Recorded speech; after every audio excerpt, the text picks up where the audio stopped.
Chapter 502. The few old scholars also got up and left. Whether it was the martial world or Jianghu, not to mention the scholarly and literary circles, in the end, it was up to the young to shine. However, Master Luo was still considerate and quietly left behind a wine bag.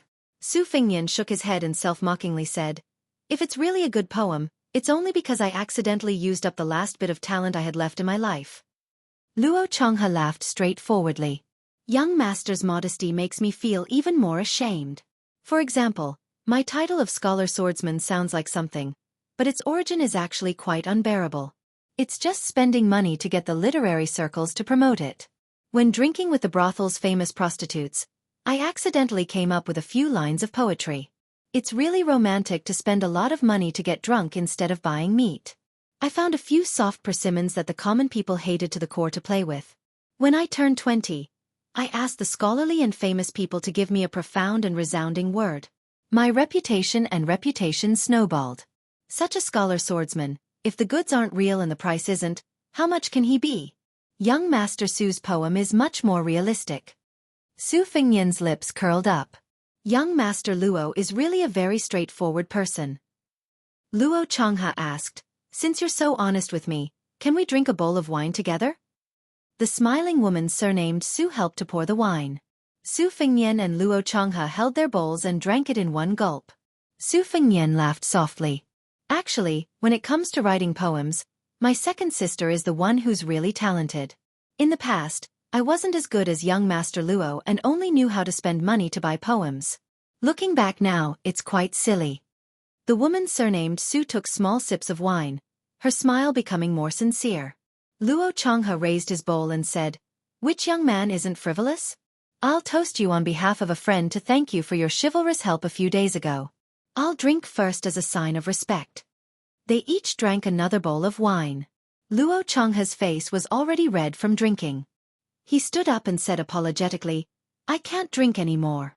Su Fengnian and the woman surnamed Su stood up at the same time. The latter said softly, "Mr. Luo, shall we walk together?" Seeing Su Fengnian secretly winking at him, Luo Changhe, who had a tacit understanding, blushed even more and went to relieve his boredom. Luo Changhe was in a great mood now that his efforts had finally paid off. Along the way, he had been unable to subdue the beautiful young lady by his side. It wasn't until tonight that the young man surnamed Su was reciting a poem that Luo Changhe suddenly realized that this beautiful young lady didn't like the free and easy style of the past. Luo Changhe was also a decisive person, so he lowered himself to the bottom and used the opportunity of exposing his heart to the young man surnamed Su to beat around the bush. Sure enough, it worked miraculously and won the young lady's heart. He turned his head and saw the young man surnamed Su standing in the same place and gave him a thumbs up. Luo Changhe returned the gesture without saying anything. Su Fengnian picked a secluded direction and walked alone, lying down on the bank of a river.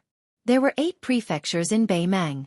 Gusai and Longyao prefectures were adjacent to Beiliang, Yuzhou and Fengzhou, while the long and narrow Tangerine prefectures bordered the northern Liang dynasty and Liao. North of Tangerine prefectures was Jinsi. Putting aside the farthest places, in the Tangerine prefectures that he was about to enter, there was a martial arts ranking official, Murong Baoding. Of course, Su Fengnian was not so bored as to risk his life to fight with such an important figure. This time, he had a clear plan for his trip to Beimang. He went to Liao City to kill people, and he sent the young and strong General Tao Qianji to contribute his meager strength to Beiliang. He went to Flying Fox City to find someone, the masked man who had taught a disciple like Chen Zhibao. However, it seemed that his luck was not good. His next plan was to go to Jinsi Prefecture to assassinate a descendant of the imperial Yelu family, and then temporarily flee south to Tangerine Prefecture to find a blacksmith and a blacksmith. Regardless of whether he could find a blacksmith or a blacksmith, his next plan was to rush to the northern ice plains. However, in the middle of this plan, the old abbot of the 2 Zen temples had intentionally or unintentionally disrupted the plan. Su Fengnian had almost lost his life in the grassland. He could not say that he hated this old monk, but he had always been very respectful towards him. Moreover, he had taken the living Sariras and Jindan in his sleeves for nothing. However, it would be a lie to say that he was grateful to the old monk. It was not scary to provoke Tuoba Chun's son, but it would be troublesome to implicate the Tuoba family. Su Fengnian took out a small square wooden box, held it in front of his eyes, and then spun it on his fingertips. Chao Chongqing had said that his whereabouts had been exposed, and 2 people had smelled his scent and wanted to kill him. One of them was the female blind zither player who was ranked 5th among the 10 great devils. Was she an expert in the mystic finger-killing Vajra realm? Since she was at the mystic finger realm, which was beyond the first stage of the Vajra realm, why was she an expert in it? Did this mean that this woman was the most hardworking and most familiar with killing Vajra realm experts? Su Fengnian flicked the small wooden box and shook his head. He didn't want to be troubled by these unanswered questions. He was looking forward to meeting the swordsmith who was a remnant of the spring and autumn period, who was hiding in the marketplace of Orange Prefecture. Only people like the Grand Preceptor of West Chu, Sun Shiji, had reached this realm. It was the same for a small recluse to hide in the wilderness, give lectures in the academy, and escape from the Zen forest. It was already considered not bad to be able to achieve this without making a name for oneself. As for the swordsmith who was hiding in the marketplace, it seemed that he had the least talent and the most expert aura. However, when he thought about the identity of the person that this blacksmith wanted to protect, Su Fengnian felt relieved. It was already a magnificent feat to be able to survive.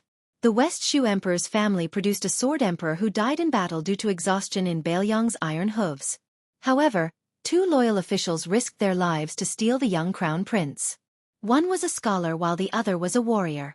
The scholar was Zhao Dingxiu, the great scholar of the spring and autumn period. The name of the warrior was unknown. He only knew that he was the one who forged and carried the sword for the Sword Emperor of West Shu for more than 20 years. It was said that a group of people escaped to the cliff in the South Sea and jumped to their deaths. Su Fengnian only knew that this was not the case before he left Bailiang. When he was looking for someone in Flying Fox City, it was Su Xiao who asked him to pass a message. This time, it was his master, Li Yishan, who roughly meant that West Shu's 400-year legacy could continue. However, the prerequisite was that the crown prince, who should be in his 20s, had to go to Bailiang. Su Fengnian was a little uncertain. West Shu's imperial palace was destroyed by the Bailiang cavalry and the legacy was broken. Could such a thing be negotiated? Would that swordsmith kill someone as soon as they met? However, his master must have a countermeasure in the Tide Listening Pavilion. In the past, even if the sky fell, Su Fengnian had Su Xiao to shoulder it. Su Fengnian had never paid much attention to these kinds of undercurrents in the imperial court. However, he had been influenced by what he saw and heard since he was young. To say that Su Fengnian was a layman in officialdom was indeed to underestimate His Royal Highness, who had a bad reputation on the surface. Su Fengnian sat up, put away the living Saraira, and counted with his fingers. Other than the few old generals left in the Bailiang army, the biggest force in the core force was probably Su Zhao's 6 adopted sons. Chen Zhibao did not need to be mentioned. Yuan Zuozong's loyalty was unquestionable. Yi Shizhen, who had the reputation of Little Zhao Chongling, was good at scheming and had an open personality. However, his relationship with His Royal Highness could only be considered distant. Yao Jian, who was good at searching for dragon sand, was the closest to him other than Chu Lushan. When he was young, he would often follow him to various places in Bailiang to study geography. As for Lu Qiu'er, Su Fengnian sighed. In the world, only Su Xiao could see through this fatty's thoughts. He was still too weak. Next were the generals and advisors like Ning Amei and the mighty beast Wei Fuqing. They were also outstanding in their own style. They either set up their own schools or attached themselves to one of the 6 adopted sons. Naturally, these people also had their own small mountaintop camp. Their roots were very intertwined. But compared to the Liang dynasty's imperial court, in the end, it was still a bit cleaner. The group of civil officials led by Li Hanlin's greedy father, Li Gongda, was still far from being able to challenge the Bailiang army. They could only observe the situation and maintain politics. Su Fengnian counted. The only one who could be called his direct subordinate seemed to be Commandant Guai, Huang Fucheng, who had used the lives of his entire family as a pledge of allegiance. Su Fengnian looked down at the lonely finger that symbolized only one trusted aide. He said to himself, "So miserable." Chapter 503. Su Fengnian sat alone by the river. Luo Changhe, old scholar Luo, and the others were already used to it. In the middle of the night, Su Fengnian controlled the Xianlei sword and dripped blood to nourish the sword embryo. 10 heavenly stems and 12 earthly branches. The metaphor behind these 2 sayings was a top secret in Bailiang Palace. The former was Su Fengnian's men of sacrifice, while the latter was Su Zhao's trusted retainer. After obtaining the Peach Blossom Sword Deity's 12 flying swords, Su Fengnian had an unforgettable memory of the latter. Zi Xianxia, Chou Chun Mei, Yin Bamboo Horse, Mao Morning Dew, Chen Chun Shui, Si Peach Blossom, Wu Jinlu, Wei Huangtong, Shinamei, Yu Zhuke, Su Wuling, and Hai Tai Yi. The time of nourishing the swords corresponded with the time when the flying swords came out of the furnace. Except for the Jinlu sword, which received the Buddha's golden blood as a gift and was able to nurture more than half of the sword embryo, the rest of the flying swords were less than half. Especially the Xianlei and Hai Tai Yi swords, which had the strongest sword wills, they were simply stubborn. It seemed that they did not see eye to eye with their new master and were progressing at a snail's pace. Putting away the Xianlei sword, Su Fengnian released the Jinlu sword. As his fingers slid, the flying sword killed a fish in the river. Having nothing to do, Su Fengnian felt that using one sword to stir the water was not bold enough, so he simply controlled 8 more swords to form a 9. Gradually, countless splashes appeared. Then, he put away all 9 flying swords in an instant. After putting them in his sleeves, they were almost all wrapped around his arm into the sword pouch. Not to mention other things, just this exquisite control was enough to stun ordinary martial artists. Su Fengnian picked up a stone and threw it into the river. Then, the elite retainer of old scholar Luo's family walked over from afar. He stood in the distance and hesitated for a while.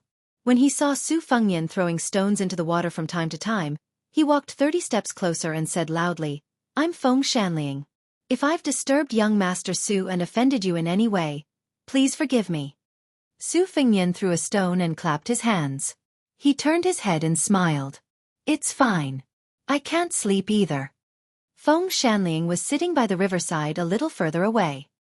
He cupped his hands and said, "Young master, thank you for your help in killing the horse gang a few days ago.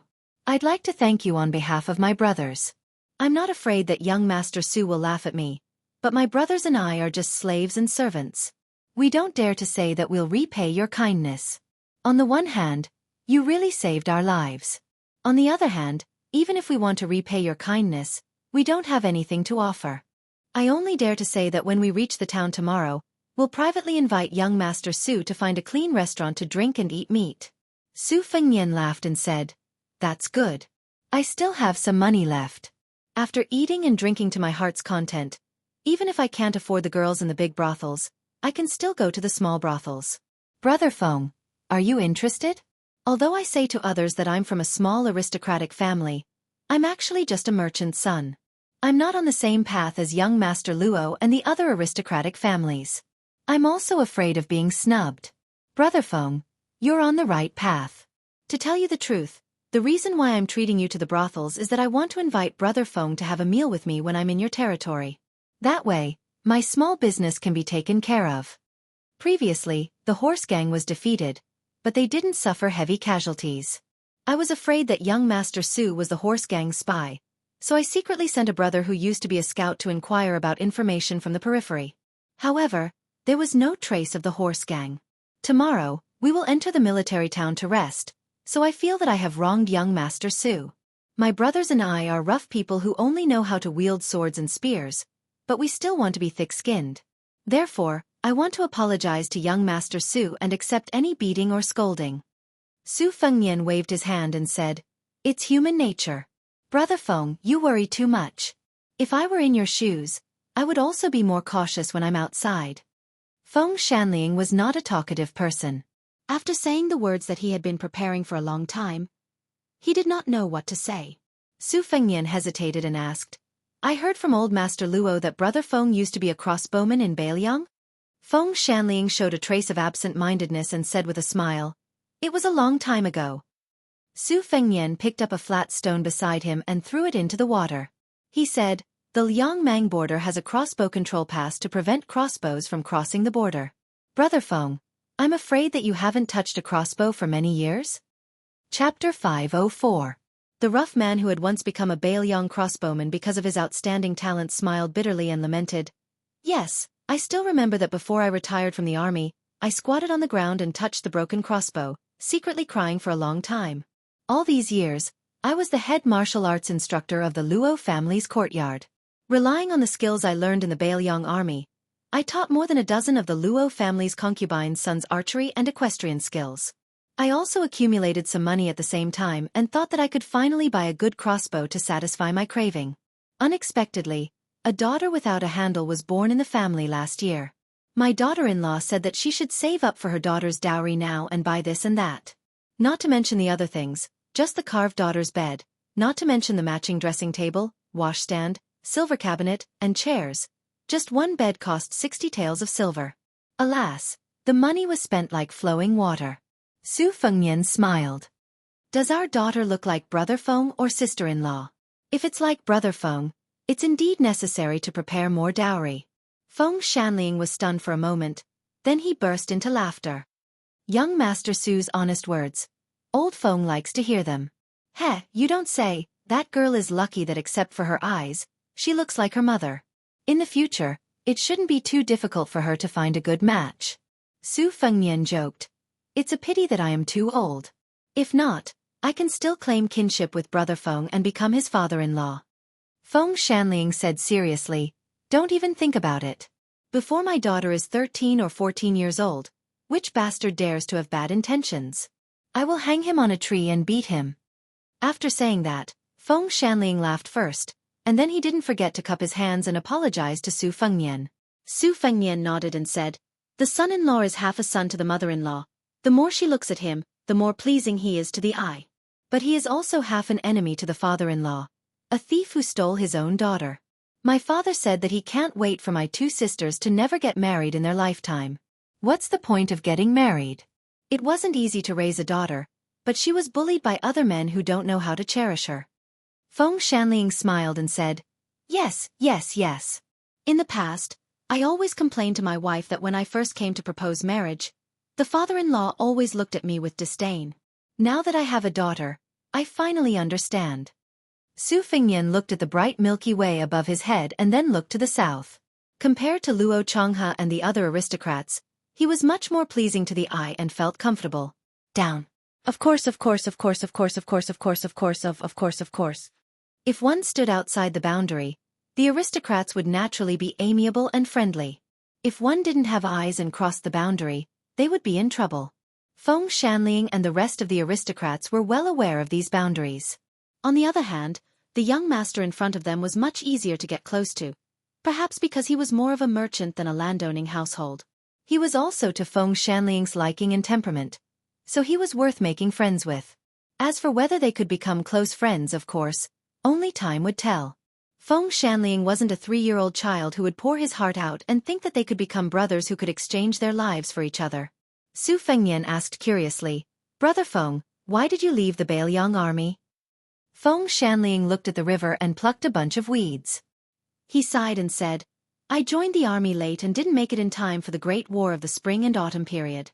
I only joined the army when the great general was on his way to Bailiang.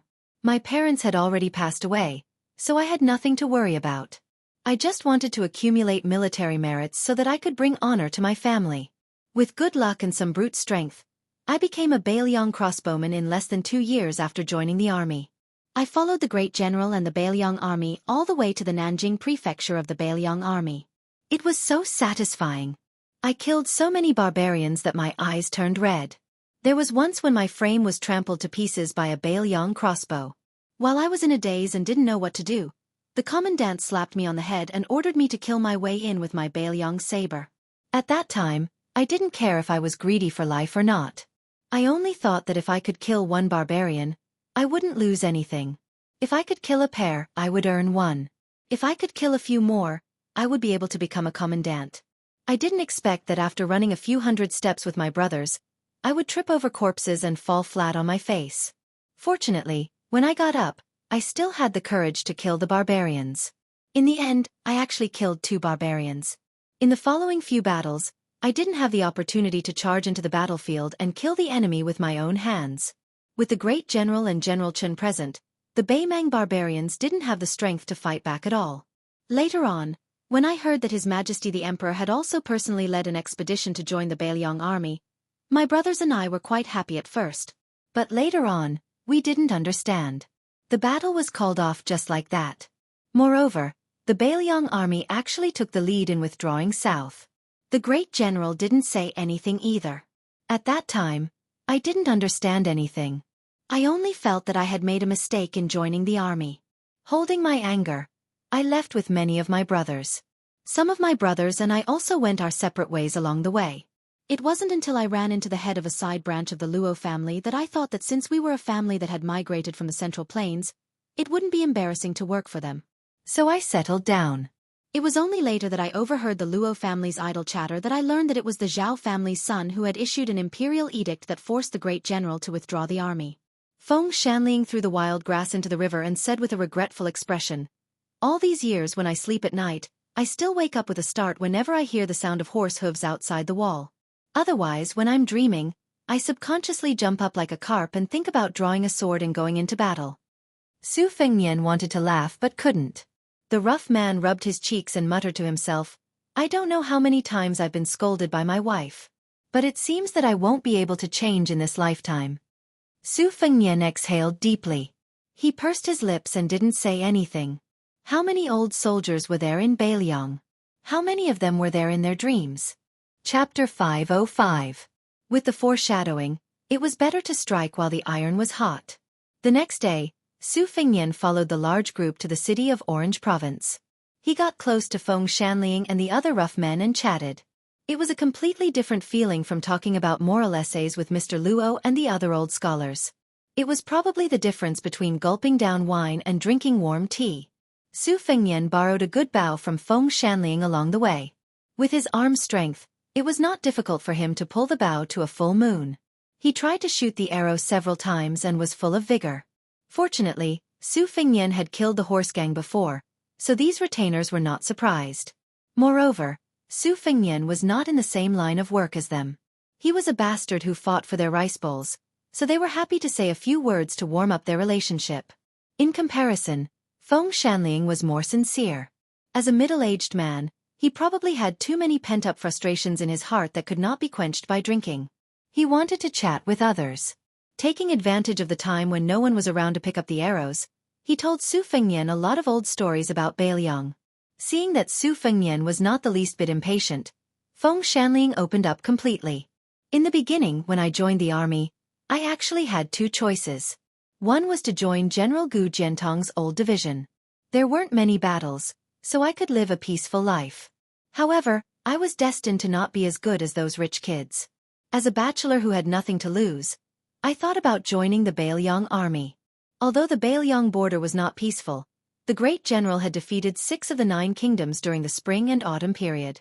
I felt that even if I went to the border, as long as I didn't become a scout or a mounted ranger who charged to the front lines, it would not be easy to die. I really hit the jackpot and became a crossbowman. Other than that time when I stepped on the crossbow, I didn't have much close combat with the barbarians. In the beginning, every time a battle ended, I would feel my scalp tingle when I saw those cavalrymen and infantrymen with broken arms and legs or their entire backs slashed open. Later on, after fighting for a long time, I was scolded by the sergeants and commandants. When I heard the old soldiers talk about their achievements in the Great War of the spring and autumn period, the brothers beside me all complained that they would not be satisfied if they did not kill people. I was still afraid of death. Who in the world was not afraid of death? However, if there was a day when it was my turn to charge up and fight with my life, I was not afraid of dying on the battlefield. Besides, at that time, I did not have a wife to think about. If it were now, I wouldn't have the guts to do so. I remember very well. I stayed in the Beiliang army for a total of 3 years and 9 months. I didn't see any important people. The highest-ranking official was only a 6th-ranked officer. He was a young cavalry general. The general's mount was very tall. However, at that time I was envious. When I thought about how everyone used the same Beiliang saber, including the great general, there was nothing to be jealous of. Young Master Su, it's not that old Feng is shrewd, but I sincerely advise you to learn some Beiliang language. If one day the Beiliang cavalry really goes all the way north and defeats the Beimang Southern Dynasty, it's always right to learn some Beiliang language. Following Feng Shanliang's nagging, they gradually approached the border town. Su Fengnian pulled away from Luo Changhe and the others, squatting beside a dried-up river and staring blankly for a while. During the third war between the two dynasties, it was the second and last time the Liang dynasty had the upper hand in the early stages. Unfortunately, It was precisely in the vicinity of the Purple Martin Terrace that they fell short of success.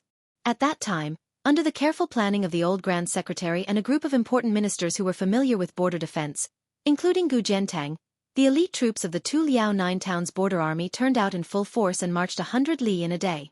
On the 9th day of the 6th lunar month of the 3rd year of the Honghan dynasty, they arrived at Tunjin Tai on the 16th day and arrived at Beimang's present Yibing town on the 17th day.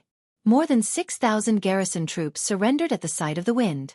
On the 19th day, they surrounded Juzhou and then went to the various fortresses of Yehu Pass, intending to seal off the entrance of Beimang's troops to the west.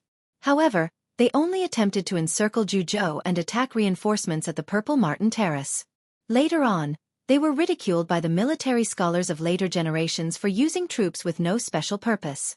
The young emperor of the Zhao family, who was personally leading an expedition for the first time, was even ridiculed by the military scholars of later generations for using troops with the formation map. If it weren't for the fact that Gu Jiantang, who was guarding Jinliao, disobeyed the previously established edict and led 8,000 elite troops to rescue them, and that Beiliang's Chen Jibao led 90,000 cavalrymen and Gu Jiantang's troops to the north at almost the same time, like an all-piercing towards Nanjing Prefecture, the empire of Beiliang wouldn't be the empire of today.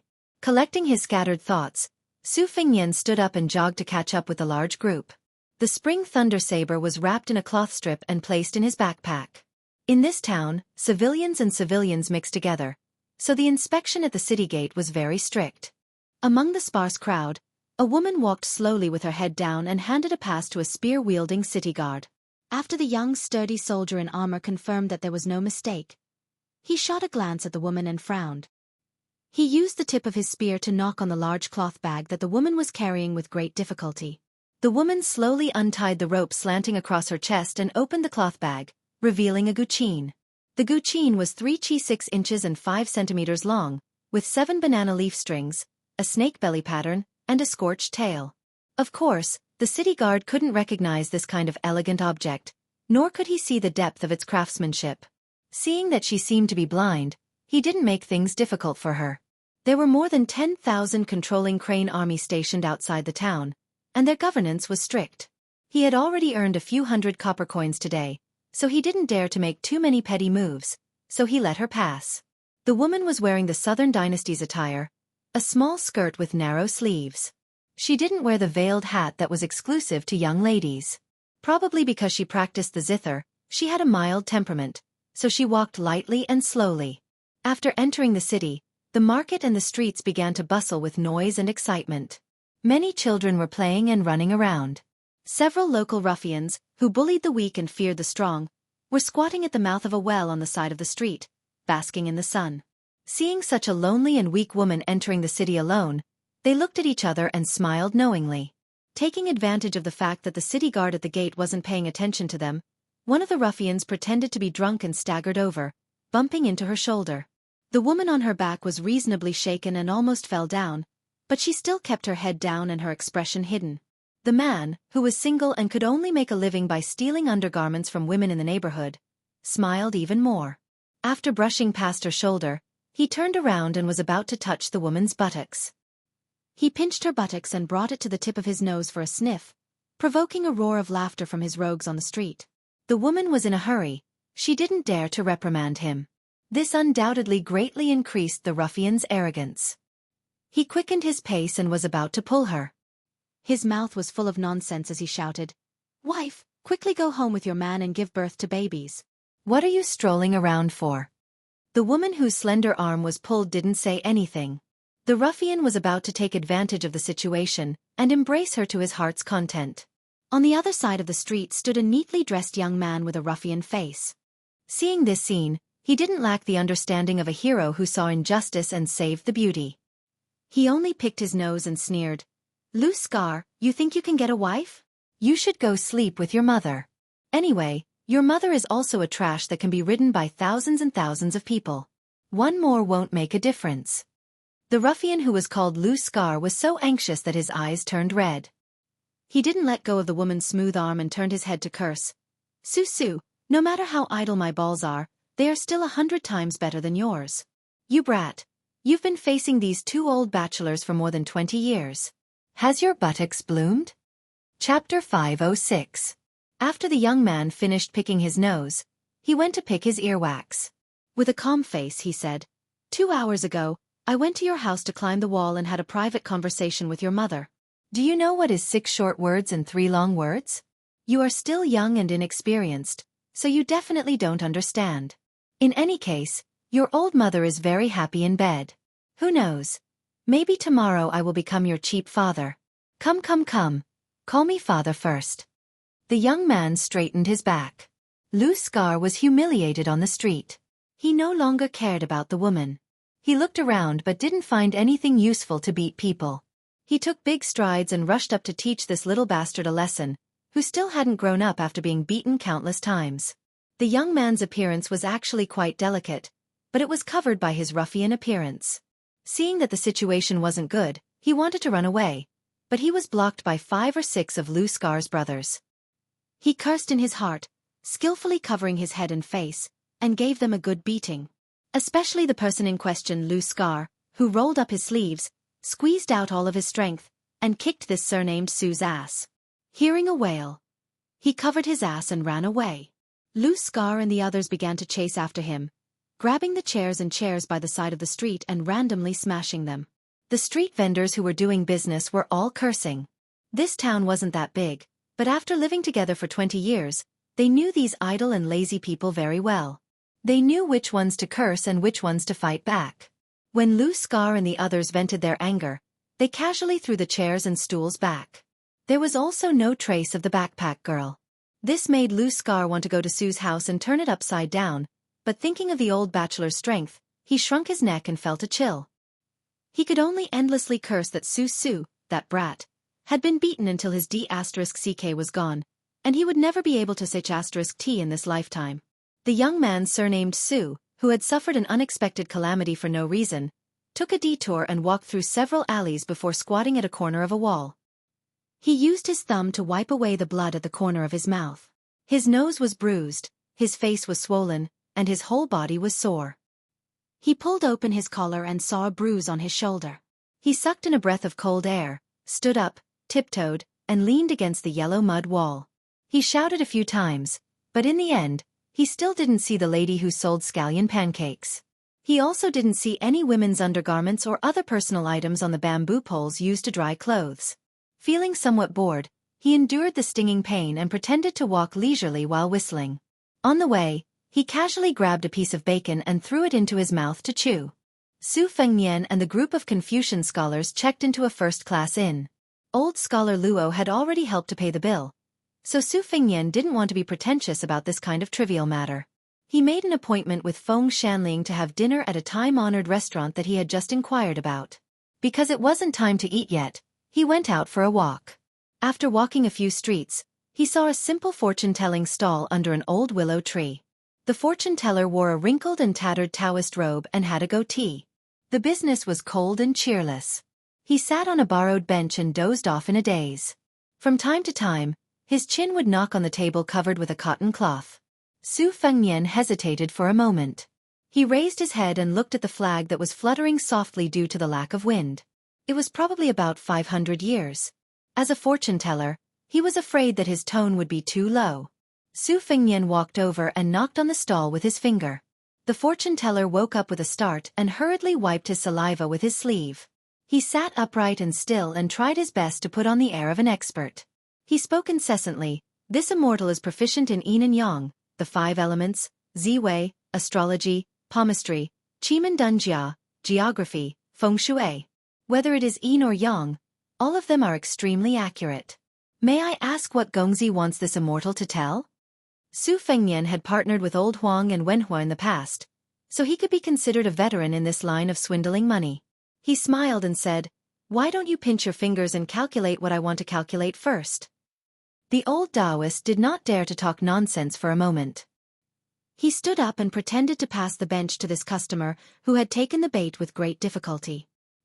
He sat down in the old willow pit and took the opportunity to look at this ordinary-looking young man from the corner of his eyes.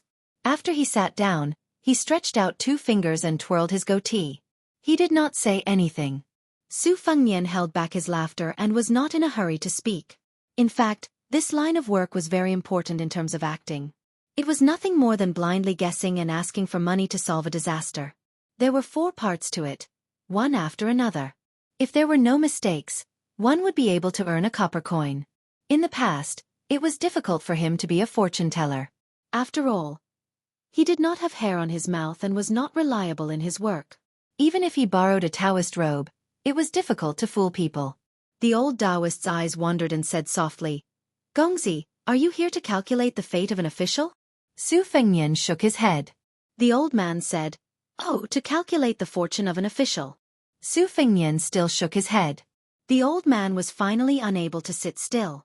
If he could not guess correctly, then wouldn't the fatty meat in his mouth fly out of the bowl? Su Fengnian did not continue to make things difficult for this fortune teller, who was clearly living a simple life. He smiled and said, "Actually, old Immortal has guessed correctly. Not only is it to calculate the fortune of an official, but it is also to calculate the fortune of an official." The old man was relieved and nodded lightly. This Immortal has always calculated with every possibility taken into account. With a beginning that was not too embarrassing, what followed was a deluge of nonsense. Su Fengnian did not expose him and nodded from time to time. The old Taoist's saliva flew everywhere and he was in high spirits. Su Fengnian had exchanged some pieces of silver at the inn. After hearing that he might have a bright future, he took out a piece of silver and prepared to return home. The old Taoist, who had not touched silver for more than half a year, suddenly had his eyes lit up. When the silver was placed on the table, he grabbed it with lightning speed and put it into his sleeve. He then stroked his beard and said with a smile, "Gongzi, what time were you born? This Immortal can calculate it for you again. This is free." Su Fengnian had already left the bench and sat down again. He smiled and said, "Let's not talk about me first. Help me calculate my father's time. He was born in the afternoon." The old Taoist pretended to ponder and asked about the specific time in a day. He then said slowly, "This is not a good time. It is the fate of leaving home early in life. Brothers and sisters also died early. If the fortune is not good, the husband and wife will not be able to grow old together. However, the death of the wife will make the man's fortune better in his later years." The old Taoist saw that the young man in front of him had a dull expression and thought that he had said something wrong. He was about to change his words and was afraid that the silver in his sleeves would be taken back. He did not expect that the young man would ask about the fortune of his eldest sister and second sister. After knowing the time and time, the old Taoist deliberately mystified him. He pinched his fingers and calculated again and again. He braced himself and said a few words, not daring to say more. He carefully glanced at the young man. The latter's lips trembled as he squeezed out a smile and told the old Taoist the time of his birth. The old Taoist quietly wiped his sweat and pretended to be calm as he said, "Not bad, not bad. Gongzi is handsome and intelligent. You have a lot of fortune in your life. Your parents' fortune has been shared with you. Your early days were rough, your middle days were hard, but your late days were good. Therefore, Gongzi need not worry too much." The old fortune teller hesitated for a while before saying, "Gongzi, forgive me for speaking out of turn. Gongzi's family has more or less had their fortune reduced because of you." He then hurriedly added, "But Gongzi's family's fortune is not bad. They do not care about this little bit." Under the old willow tree, the young man and the old fortune teller looked at each other. Su, who was strolling over, was thinking that there would be an idiot who would read the fortune of this old swindler. He then saw the man whose head had been kicked by a donkey scatter a handful of silver. The next scene made him feel even more incredulous. Su turned around and planned to return to his shop to be scolded. He rolled his eyes and muttered, "This guy is crazy." A young man from a foreign land sat under a withered old tree. He did not cry out loud and just stood there crying. Chapter 507. Su paced back and forth outside for half a day before gathering the courage to return to a blacksmith shop located in a corner of the town. It was a 2-sectioned courtyard with a frame. However, at a glance, the furnishings were simple and crude, giving people a feeling of emptiness. She knew that this family's life was not easy and could not be considered wealthy. In the front room, in front of the furnace and bellows, there was a middle-aged man who was bare-chested. His body was burly and his muscles were solid. It would not be an exaggeration to say that his fists were strong enough to run horses and his arms could stand on people. His arms were thicker than a woman's thighs. It would be a pity if he did not have the strength to walk on the streets. The man was dressed in bronze and was holding a hammer to hammer a piece of hot iron on the anvil. The man glanced at Xueqi and did not make a sound, continuing to hammer the iron. Xueqi, who had been a helper since she was young, was very familiar with the temperature of the iron. She ran to the basket and poured some charcoal into the furnace. Then, she was about to go to the back of the room to rest. In this old man's words, it was to cultivate righteousness. Her sharp ears heard the footsteps that she had been hearing for more than 20 years and quickly slipped away. Just as she ran to the doorstep, she heard a light shout. She could only obediently stop and turn around. She pretended to be stupid and laughed. An old man who looked like a poor scholar was holding a carp with branches pierced through its gills. He angrily said, "Fighting with Lu Hong and those scoundrels again? How can this be the conduct of a modest gentleman? If you can't even cultivate your body, how can you accomplish great things?" Xueqi softly curled her lips and muttered, "I'm a gentleman who stays away from the kitchen." The old man was about to glare when the young man ran in front of him with a mischievous smile. He took the plump carp that was still jumping around and said happily, "Old man, there are some onions and garlic at home. I'll go make you a braised carp that even you Binglow's head chef would be ashamed of." Hearing this old man's anger surged. Where did the onions and garlic come from at home? The young man who spilled the beans took the carp and ran to the backyard. The pedantic and inflexible old master didn't even look at the blacksmith, and continued to nag. It was probably similar to the sage's teachings. When dealing with matters, I will deal with them. If I don't, I will deal with them. Xueqi had long been sick of hearing it. With his back facing the old master, he mouthed the exact same words as the old man. When the old master painstakingly said, "The temperament of a young man should be restrained. You can cultivate virtue." Xueqi couldn't take it anymore and said indignantly, "I still have the temperament of an old man. Old man Zhao, if you continue to be like an old woman, I will not cook." This old man's son was stunned for a moment. He sighed and shook his head. He did not say anything else, but his expression softened a lot. He put his 5 fingers together and slid them through his beard. He clearly agreed with the young man's words. Xueqi went to the narrow and dark kitchen. She threw the carp on the chopping board and opened the window. First, she washed the rice and cooked. Then, she skillfully used the knife to deal with the red carp that was destined to die soon. This old man's son stood outside the door with kind eyes. Xueqi peeled the fish scales and raised her hand to block the hair on her forehead. Her expression was focused. The scholarly old pedant behind him, since he could remember, had relied on each other for survival. That old pedant's mouth had endless principles. He had lectured for more than 20 years and still had not finished. It was a waste of talent for him to not be a saint and only be a private tutor in the city. However, in these years, this house did not feel like a home.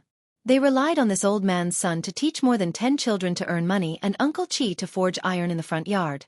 But strangely, he saw Uncle Chi knocking all year round, but he did not see him sell iron to anyone. He did not like to read. When he read a book, he would doze off. He also did not have the willpower to secretly learn skills like his peers in the neighborhood. He knew his own weight. Unless a sack of gold and silver fell on his head from the sky, his life would be worthless. Whether he could marry a wife in the future was uncertain. What else could he do? Join the army and fight? Wouldn't he be so scared that he would wet his pants? Do business full of the stench of money? Firstly, he did not have the capital. He did not have the temperament of bowing and bending his knees to others.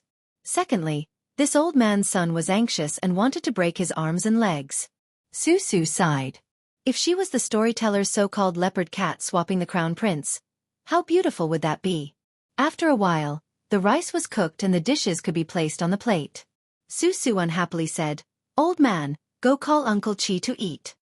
At the dining table, even though this old man's son often said that he did not speak when sleeping or eating, Xueqi was gradually getting older. This old man's son was really an old teacher. After the young man could withstand the beating, he did not take it seriously. While eating, he vaguely said, "Uncle Chi, why don't you go to the Crow Swallow Bridge Bazaar to solicit business? The fragrance of the wine is afraid that the alley is deep, and it will waste your good skills." This old man's son could not help but break his precepts and said, "Selling skills to peddlers and pawns, what a scandal." Xueqi looked askance at the wooden man and this old man's son, who had a scowl and said helplessly, "What's wrong with peddlers and pawns? Aren't they human? Was it just one less eye or two less legs than the emperors and generals? Didn't they all come out from their mother's womb? This old man's son slammed the table and said, "Absurd." The old man was originally eating carefully. With this righteous reprimand, a few grains of rice were spat out onto the table. Xueqi pointed with his chopsticks. This old man's son's face was slightly red. He picked up his chopsticks and put them back into his bowl. Xueqi pouted with some grievance and said, "Old man, you said yourself that a wise man does not force others to do things against their will. You just have to change a bit of nature's kindness. There is no harm in saying a few kind words to others. But all these years, when have you ever said anything good about me? If I am not successful in this life, it will all be because of your scolding." For the first time, the old man did not make a sound. He did not even refute. He only slowly chewed and swallowed the rice that the people of Orange Province did not often eat. After eating and washing the dishes, this old man's son sat on a small stool near a few pots of orchids in the courtyard. He tilted his head, squinted his eyes, and took advantage of the twilight to read a few more scriptures. The oil lamp consumed oil, so it was best to use it less. Xueqi went to the blacksmith shop in the front yard to help Uncle Qi take care of the furnace. Ironware was strictly supervised in Beimang. If the furnace was delayed, they would have to squander a large piece of iron. This family could not afford to be tormented. Although Xueqi was heartless and did not have any ambitions, she was never careless when it came to the thickness of the rice jar. In the end, this old man's son's principles that he copied from an unknown book did not have much of an impact on a person who grew up in a border town. It was far more profound than looking at beautiful clothes and horses from afar. The tall and sturdy man was silent as always. Occasionally, he would look at the young man's eyes, revealing a silent warmth. Chapter 508. This old man's eyes were almost glued to the yellowed book. It was really blurred. He gently put the book on his lap and looked up at the sky. He slowly said, "A gentleman is forced by circumstances. It's hard to avoid deceiving others. Deceiving yourself is the same as deceiving the heavens. If you have a clear conscience, you don't need to ask the heavens for good fortune." The old man suddenly said, "I want to ask the heavens for good fortune." Holding the book with both hands, the old man said in a hoarse voice, "Life must have some energy left. Saying all that you want to say, and all that you want to do, you can only have a short life." "Can you really only have a short life?" After a long silence, this old man slowly walked back to the house. After putting down the book, he went to move the pots of orchids. Taking advantage of the break, the man wiped his sleeves a few times. Then he went to Xueqi's side and pressed his hands on his shoulders to help him relax his muscles and disperse the blood stasis. Xueqi frowned in pain and forced a smile. "Uncle Qi, a few days ago I heard from Wang Xiaofeng that last year there were bandits in the city who could leap over roofs and vault over walls. Is there really such a martial arts hero in the world?" The strong man smiled but didn't say anything. He didn't nod or shake his head. Knowing this result, Xueqi shook his arm. "Hey, it really didn't hurt anymore." From childhood to adulthood, every time he fought with someone, Uncle Qi's massage was immediately effective. According to this old man's words, it was the same as acupuncture and massage in the Central Plains. Unfortunately, it could only cure diseases and not hit people. Xueqi practiced a set of shoddy boxing skills. After finishing, he smiled and asked, "Uncle Qi, how was it? Did it have the posture of a master?" The man nodded. Xueqi clicked his tongue. "If I get a peerless martial arts manual, I will be invincible in the world." The man's mouth twitched. To him, it was just a smile. Xueqi heroically said, "Uncle Qi, when the time comes, I will give you the biggest iron mine in the world. You can do whatever you want. You can do it while standing or sitting. You can even do it while lying down." The man didn't say anything. Xueqi thought of something and ran out of the yard. He turned back and whispered, "Uncle Qi, let's go out for a stroll." The man nodded. Xueqi took a big step and rushed out of the courtyard, when he bumped into a soft body. Xueqi took a closer look and saw that it was a girl carrying a backpack with her head down. He couldn't see her face, but judging from her figure, she didn't seem to be a local. He hurriedly apologized, and didn't have any intention of taking advantage of her. Seeing that she didn't move, he didn't know how to get close to her, so he decided not to think about it and ran towards the alley. After running for a few steps, this son of AB*TCH God started to piss. It seemed like a big piss was going to piss on the roof of the alley. Xueqi cursed a few times and turned back to the courtyard to get an umbrella. He had an appointment with a few of his brothers to fight a group of bastards on the east side of the street, so there was no reason for him to be absent. Xueqi saw that girl foolishly squatting in front of his courtyard.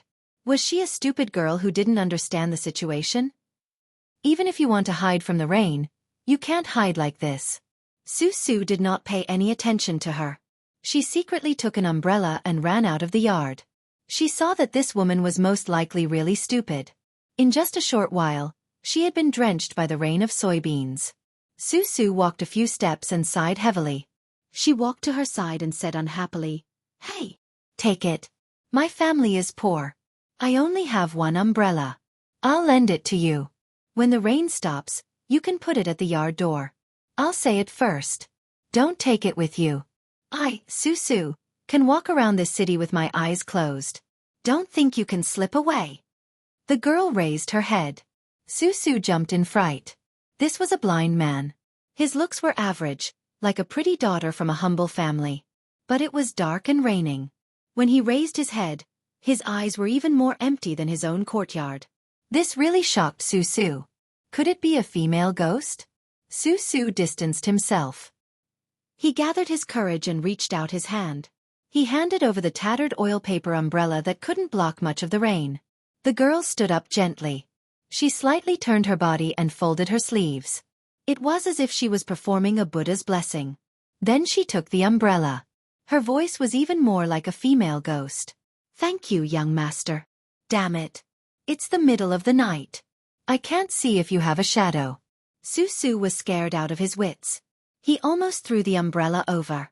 He kept saying, "I have righteousness in my chest. No ghosts can invade." The girl seemed to have heard his words. She smiled gracefully and said softly, "Young Master Su, you're thinking too much. I'm not a female ghost." Xueqi was stunned. He was even more frightened. He stepped back and asked in a trembling voice, "How do you know my name? And you say you're not a female ghost?" The girl who was supposed to be carrying a heavy object thought for a while and said, "Young master just said it himself." Xueqi thought carefully. Then he remembered that he did unintentionally tell her his name. He was relieved. Being hit by the torrential rain, Xueqi guessed that there was no way she could fight. She leaned against the wall and stood shoulder to shoulder with her.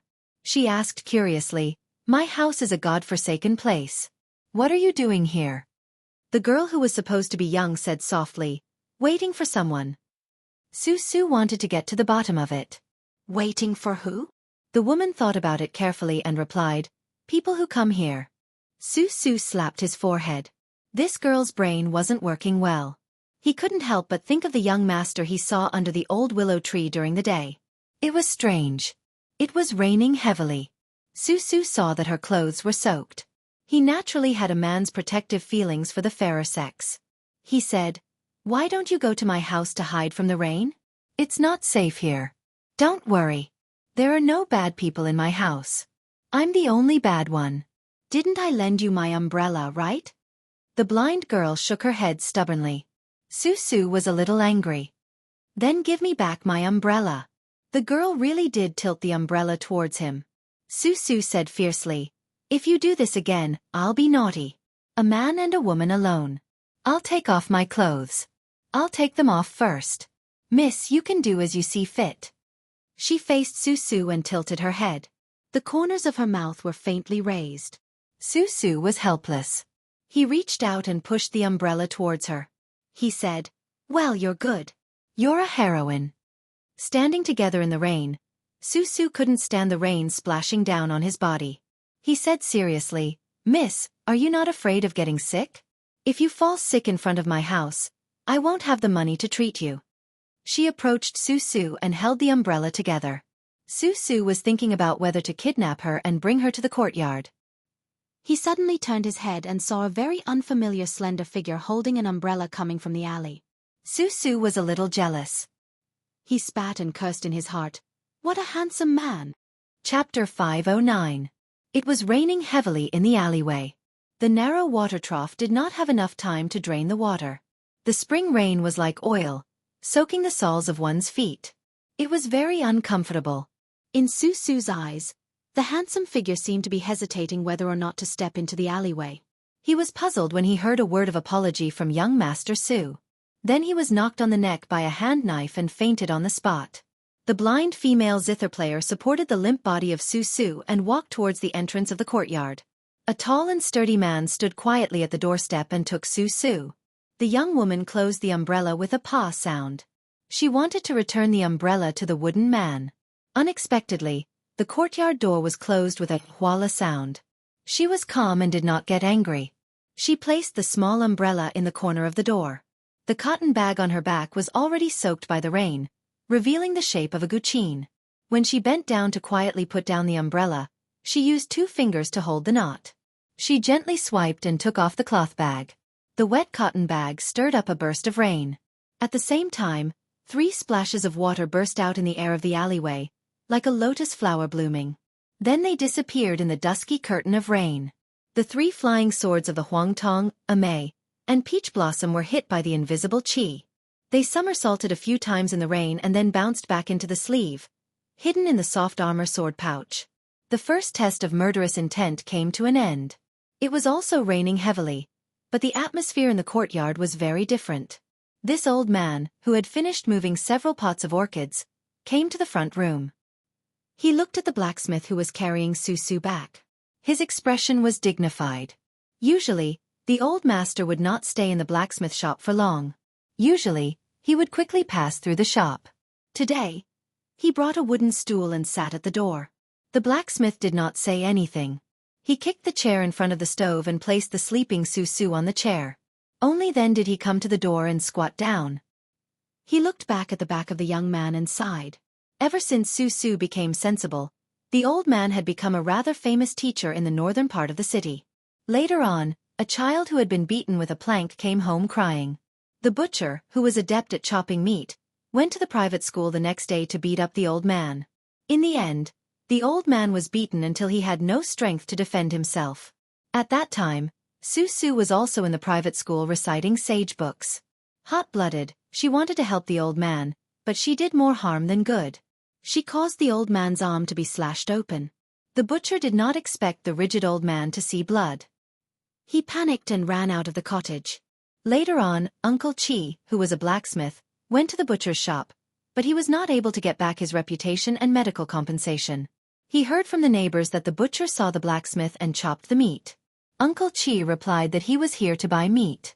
When Susu heard this, she wanted to dig a hole and hide in it. When he was young, the 2 old bachelors in the family became the laughingstock of Lu Scar's group. They could not beat Susu, so Susu settled for the next best thing. Every time there was a quarrel between a shrew and an old woman, he would hold a bowl and squat at the side to watch. He learned many spicy and dirty words. These years he had benefited a lot. Lu Scar had never lost an argument and was always fuming. But Susu also knew that there was no use in quarreling. Just like this old man could not beat a crude butcher when it came to reasoning. So he liked to listen to the legends of heroes who left no trace behind. He also thought that if he could have a chance to come into contact with such an outstanding Zhonghu character, even if he was beaten up, it would be worth it. In his impression, heroes did not walk the normal path. When they appeared, they would not be standing on the highest point of the city wall with a sword and blade. Even if they appeared in the streets, they would at least be standing on rooftops or walls. Only then would they be worthy of the word expert. It was a pity that there was a military camp outside the city. After living for more than 20 years, he had not even seen a single flying hero. A few years ago, he heard that there were 2 groups of heroes who were fighting on the Sable Terrace. Early in the morning, he eagerly went to admire the elegance of the experts. Who would have thought that he would finish a bag of melon seeds and only show up at noon? Together, there were more than 20 people, each holding a sword and a saber. In the end, the 2 leaders stood on top of the Sable Terrace and did not make a move. After cursing for 2 hours, they actually said that they would fight again next time and return to their respective homes. This caused Susu to lie on his bed for a long time without regaining his senses. At that time, the little bit of motivation he had to practice martial arts was immediately extinguished by a pool of urine. Originally, he used to go to the dry riverbank with a few of his peers every day to practice martial arts. After that, no one was willing to talk about it. Regrettably, He seemed to have missed an extremely close peak fight. Even more regrettably, he might not know the truth in this lifetime, just as he did not know the identity of this old man's son and the blacksmith. There was a clump of plantains planted in the front yard. It was not taller than the wall and looked sickly. Most plantains liked the half-shaded and warm climate. The clump of plantains in the yard was cold-resistant and was one of the few plantains that could grow in Beimang. However, the soil in the yard was not good and the growth was sparse. This was due to the fact that the young people in recent years did not have the bad habit of picking plantain leaves for fun.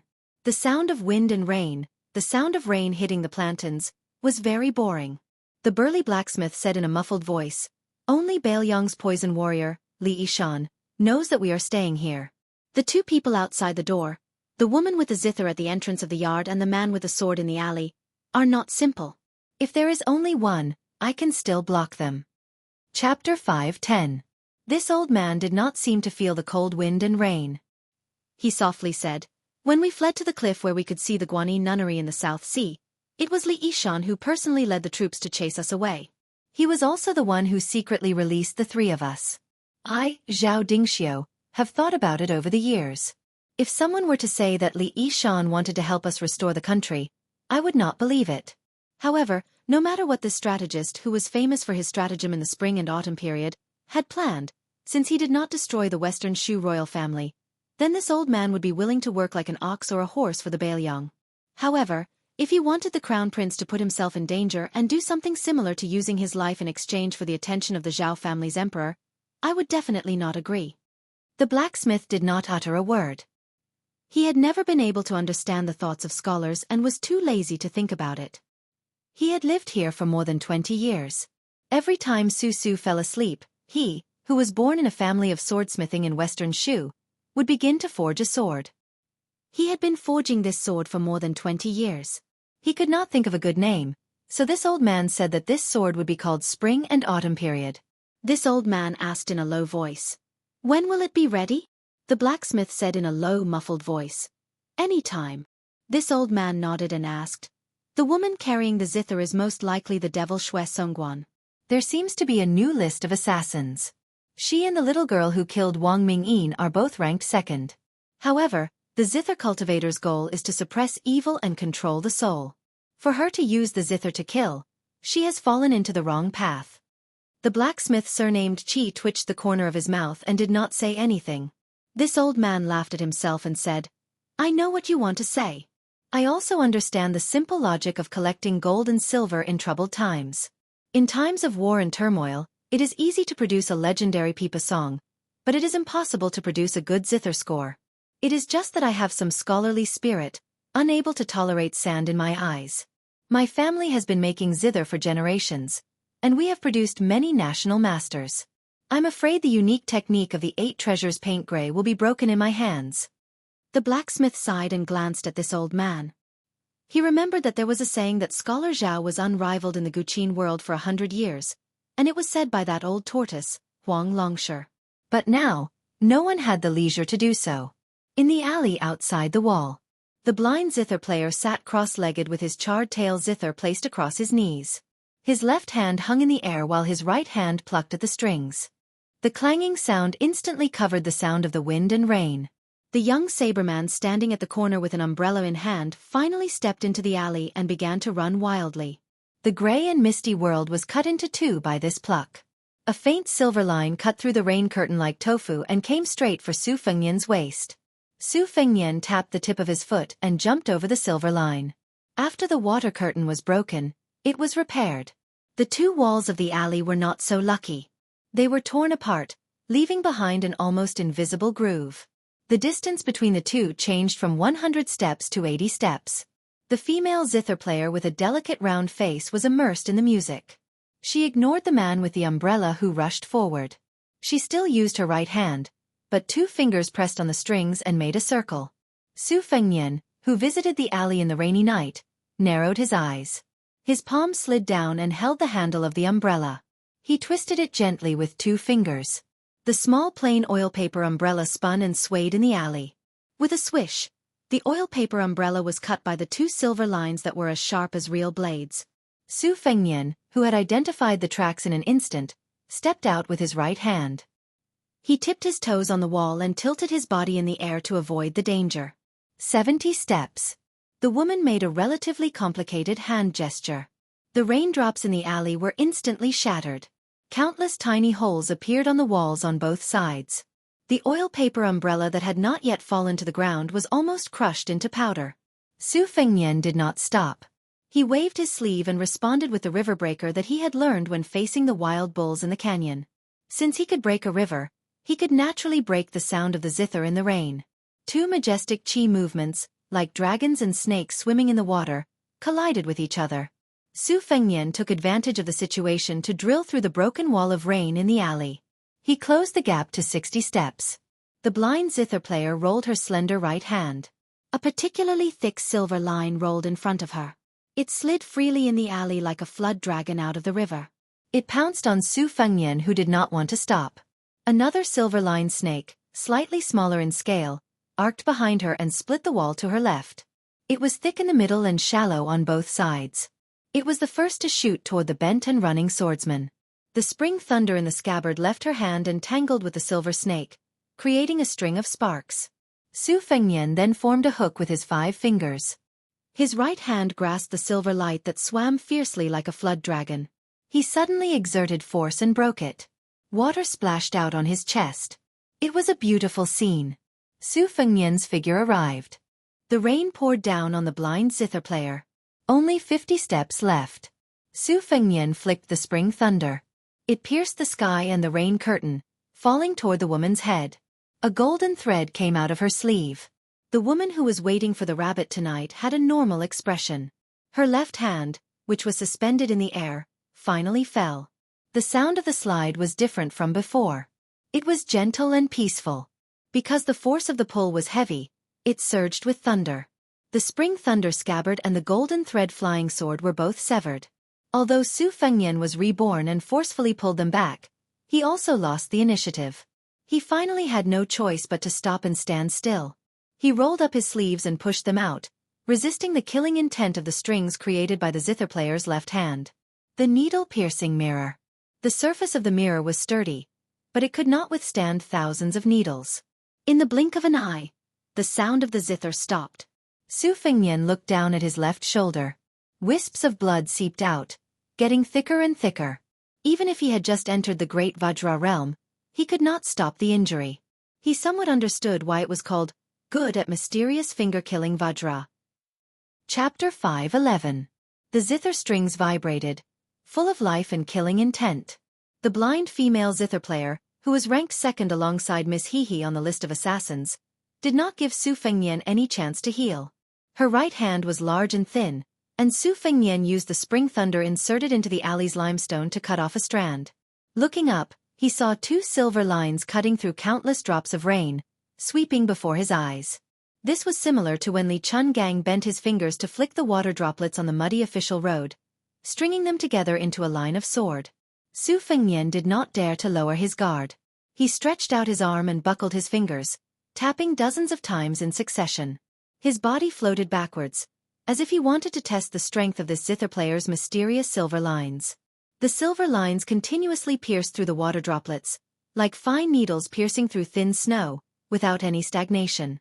This made Su Fengnian feel somewhat helpless in his heart.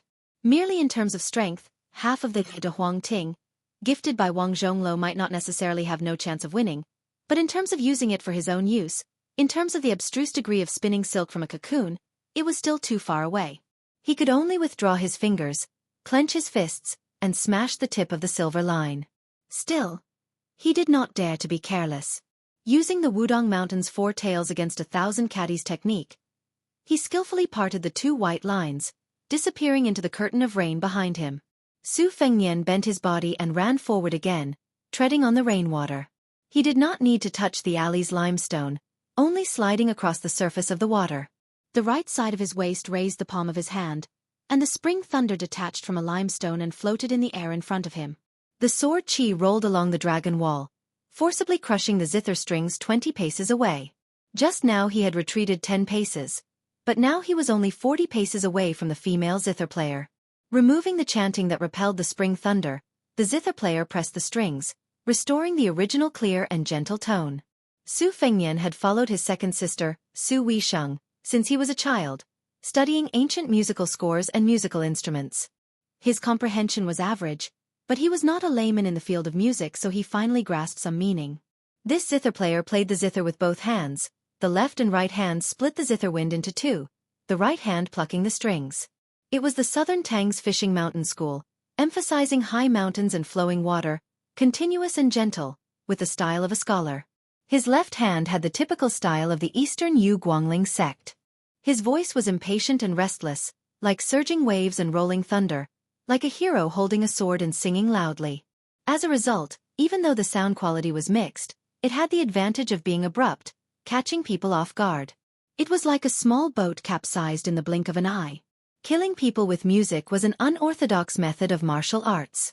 This woman's mysterious finger-killing vajra not only had sharp silver lines, but also damaged her aperture acupoints and bones, making it extremely difficult for her to heal. There was something even more tricky about it.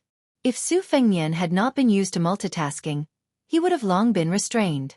Not to mention moving forward, he would have retreated in the face of difficulties and obediently escaped from the alley. Su Fengnian used the Kai Shu style to hack apart the endless silver threads. Step by step, another 10 steps. The endless silver threads wrapped in a semicircle was compressed by Su Fengnian's qi toward the female zither player.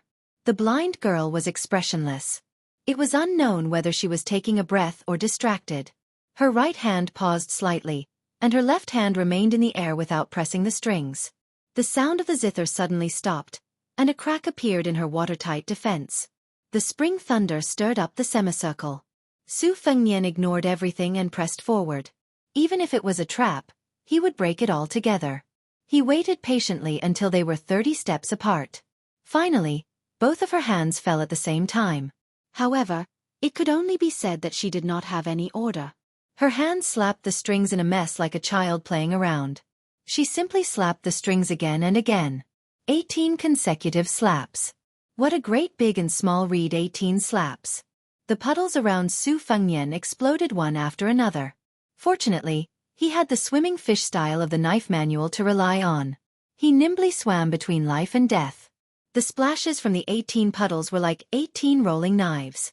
Other than the 10 puddles that he completely dodged, the 5 water knife was blocked by the mirage. However, there were still 3 water knives that rolled into the big yellow courtyard. The raindrops pierced Su Fengnian's feet and caused blood to blossom. Su Fengnian clenched his teeth and held the spring thunder. He threw it out like a short spear. The zither player was blind to begin with, so it could not be said that she did not see anything. She only slightly curled the corners of her mouth. Her left hand moved forward and her right finger made a circle. The wind and rain in the small alley suddenly changed. The heavy rain in the sky was like a piece of cloth that had been forcefully pulled down by someone. Suddenly, a boundless snowstorm built a road. Su Fengnian was suddenly ambushed from all sides and surrounded.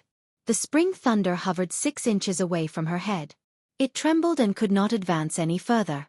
The zither player's left hand brushed across 7 strings in one breath. His aura stacked layer by layer. His right hand seemed to slowly lift up. He gently bent his fingers and flicked the spring thunder's scabbard. It was inserted into the wall at an angle. In the courtyard, this old man, who had been listening to the zither with his head tilted to one side, praised sincerely. There really is a 7-fold hand in this world. It has the boldness of a horse not moving forward when surrounded by snow. No wonder there are no old friends at the Western Pass. The zither has 3 notes. The pressing notes are like the person. The scattered notes are like the overtone of the person. It is called the 3 sounds. This zither player is unmistakably a great master of the country. The banana leaves that were slightly taller by the wall had been completely shattered. The burly blacksmith blocked the door. He closed his eyes and condensed his qi. His brows were tightly knitted. This old man was astonished. He clicked his tongue and said, "Isn't this our Western shoe's long-lost technique of fiber pulling?" Chapter 5:12. Killing intent was everywhere outside the courtyard. Su Fengnian guessed that this Guqin master assassin was not good at close combat, so he tried to close the distance even if he was injured. Fortunately, he was able to kill within 10 steps. However, the stakes in this dice game were so high that he did not even have the chance to open the jar to look at the dice. When he was 20 steps away, He was forced to retreat by the Guqin master's left hand plucking the strings. Looking at the heavy rain with the unique eyesight of a first-grade Vajra realm cultivator, it was as if a curtain of rain was erected between two people. If no one was creating momentum, there was no mystery. Previously, when the Guqin master played the Guqin with his right hand, it only produced silver threads that pierced through the curtain of rain to kill people. However, when he switched to his left hand, the sound of the Guqin controlled the water droplets and paved them into a curtain of rain that could be controlled at will. Such precise control made Su Fengnian, who was deeply trapped in it, miserable. The rain swords that blotted out the sky and covered the earth shot toward him. He could only support his entire body's qi and retreat again and again. The blood on his body was washed away by the rain and seeped out again. This old man in the courtyard did not see this tragic and bloody scene. He only chuckled and said, "It's said that the people of Jianghu like to draw their swords at the slightest disagreement. However, according to what you said, these two people did not even speak before they started fighting?" The unsmiling blacksmith said in a deep voice, "These two are straightforward people." This old man nodded. The blacksmith, who was drenched in the rain, asked, "Who should we help?" This old man shook his head and said, "We should help the latecomer, but if he dies in the hands of the Guqin master Xueqi, it's useless to help. Just take it that we are the fisherman who benefits from the fight between the snipe and the clam. We have been stray dogs for more than 20 years, so we are not qualified to talk about kindness. The saint pacifies the world, not moving mountains and filling the sea. It's nothing more than returning an inch higher and an inch lower." The blacksmith had probably waited for so many years for the flowers to mature and fall. Regardless of whether the three people in the courtyard lived or died, there would be a result, and they would not be hanging in the air. It was rare for him to say something of an evaluation. "Scholar Zhao, just like the crown prince, I actually don't like to listen to your reasoning. It's mainly because my teeth are sore, and it's like I'm chewing on pickled cabbage." This old man's son, Zhao Dingxiu, didn't get angry. Instead, he laughed and pointed at this piece of wood. "You two, one is a useless piece of white wood, and the other is a stone in a latrine." After saying that, the old man said softly, "I've already accepted my fate. Actually, this is pretty good too." The blacksmith carefully sensed the chaotic qi activities outside the courtyard and said, "This zither player probably jumped over the Vajra realm and entered the Finger Profound realm. He seems to be close to the heavenly phenomenon realm. However, the difference between a piece of paper and the difference between heaven and earth is hard to say." This old man said anxiously, "Then what's the point of fighting?" The blacksmith seemed to be amused by this old man's unprecedented vulgarities. He laughed and said, "For us martial artists, as long as we don't reach the realm step by step, there will be many flaws." In the alleyway, Su Fengnian used his sleeve to wipe the rain and blood off his face. He had almost returned to his original position and was once again 100 steps away from the zither player killer. Within 100 steps and beyond 20 steps, the zither player's ability to kill people with her right hand on the strings was already very frightening. He didn't expect that within 20 steps, the Finger Profound realm of her left hand would be even more tyrannical. Each of her silver threads wasn't enough to kill a Vajra realm martial artist, but it was like using a needle to prick a big leather bag. It was another kind of insidious soft knife cutting flesh. Once a deadlock was reached, the one who would be exhausted to death would definitely be the Vajra realm martial artist who couldn't get close to her. The blind zither player wasn't in a hurry to take advantage of her victory to pursue the killer. Her hands stopped and pressed on the zither strings. The corners of her mouth curled up as she said softly, "Come and kill me." Su Fengnian was so angry that he almost vomited blood. He squeezed out a smile and asked tentatively, "I won't ask who wants to kill me. I just want to know how much it costs to buy my life." Unfortunately, she didn't speak anymore. Su Fengnian exhaled a long breath. At this moment, she suddenly bent her fingers and pulled on the strings, snapping a string on the spot. Su Fengnian's energy reserve was like a big pot of boiling water. It wasn't obvious that someone threw firewood into it and slowly heated it up. It was only at this moment that he completely lost control. He couldn't suppress a mouthful of blood and it gushed out of his throat. This was the blind zither player's true killer move. Playing the zither hundreds of times to injure the skin and qi was just a smokescreen. Since the zither music had always been regarded as the music to stop evil and correct the heart, of course it could also be used by a Finger Profound realm martial artist to stop ghosts and gods from breaking Vajra. The zither music from before, whether it was the distinction between north and south or the difference between speed and slowness, It was all a kind of silent guidance. The late spring rain was like splashing ink, but the spring breeze moistened things silently. This snapping of the strings plucked at the heartstrings, causing most of the qi in Su Fengnian's entire body to surge violently in an instant. It immediately went straight for Su Fengnian's heart meridian. If she succeeded, his heart wouldn't be whole anymore. Finger profound. Finger low string. Profound bow string. The blind zither player's finger profound was not to ask for immortality, but to cut off other people's path to immortality. Su Fengnian smashed a fist on his chest, forcefully suppressing the qi flowing downwards. He, who had been using both feet to lock the qi in place, relaxed the last third of the confinement. He laughed nastily as he lifted his feet and ran. This woman had set up a series of traps and was quietly waiting for this opportunity. He had been patient from beginning to end, waiting for the opportunity to make his move. Wasn't he the Oriole behind? The spring thunder scabbard inserted into the wall rang, but it was covered by the sound of the rain. The zither player, who could be called a woman's national master, furrowed her delicate brows. She seemed to feel some heartache and regret, snapping another string. The majestic rain above the two people's heads froze in an instant, but the rain below the eaves of the alley continued to fall rapidly. Thus, an extremely strange scene appeared. Heaven and earth separated. There was no rain in the alley. Chapter 5:13. The second string was snapped by a finger. The taut string jumped up and slid out a fine blood groove on her white palm, dripping onto the scorched tail guqin. As the blood dripped down, the sudden stop of heavy rain also came crashing down. Su Fengnian, who was less than 10 steps away from her, stretched out his arm. The trembling spring thunder inserted into the wall was about to leave its scabbard. However, the spring thunder had only left its scabbard for an inch when Su Fengnian lost control of the short knife. Instead, the blind guqin master bent her middle finger slightly, and the spring thunder bounced back into the scabbard, completely penetrating the wall. Su Fengnian, whose sea of qi had exploded, was shrouded in a scarlet mist. After landing, he stuffed the 2 Diana Jindan given to him by the dragon tree monk into his mouth. With a tap of his toes, he staggered forward. With a wave of his sleeves, 9 flying swords rushed out together. The female guqin master snorted coldly. Her left thumb and index finger hooked onto a string of the guqin and pulled it up. In a flash, the 9 flying swords were each twisted by a dozen silver threads. In a flash, sparks flew, crackling. Her right hand moved in an abnormal manner with her left hand. Su Fengnian's abdomen seemed to have been hit by a heavy object. Like a tree stump smashing into a door, his entire body flew backwards and fell onto the limestone floor.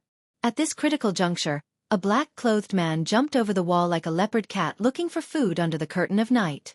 With a padao in his hand, he arrived at Su Fengnian's side in the blink of an eye and swiftly chopped down on his head. This chop was very soft. Of course, it was not able to cut off Su Fengnian's head. This was because Su Fengnian's hands were on the ground, his body was bent, and he spun in a big circle against the ice-cold stone floor. The golden thread that was originally used to deal with the Xian Guqin master shot out from his sleeve and pierced his head through his eye sockets. The assassin who had appeared not long ago died on the spot. Killing and being killed had always been done in the blink of an eye. Before Su Fengnian's body landed on the ground, the wall of the alley suddenly split open. The second robust black-clothed man was even more convenient. He directly broke through the wall and chopped at the waist with an axe. Su Fengnian did not need his hands and feet to touch the ground. His body spun to the side, and the axe was full of energy.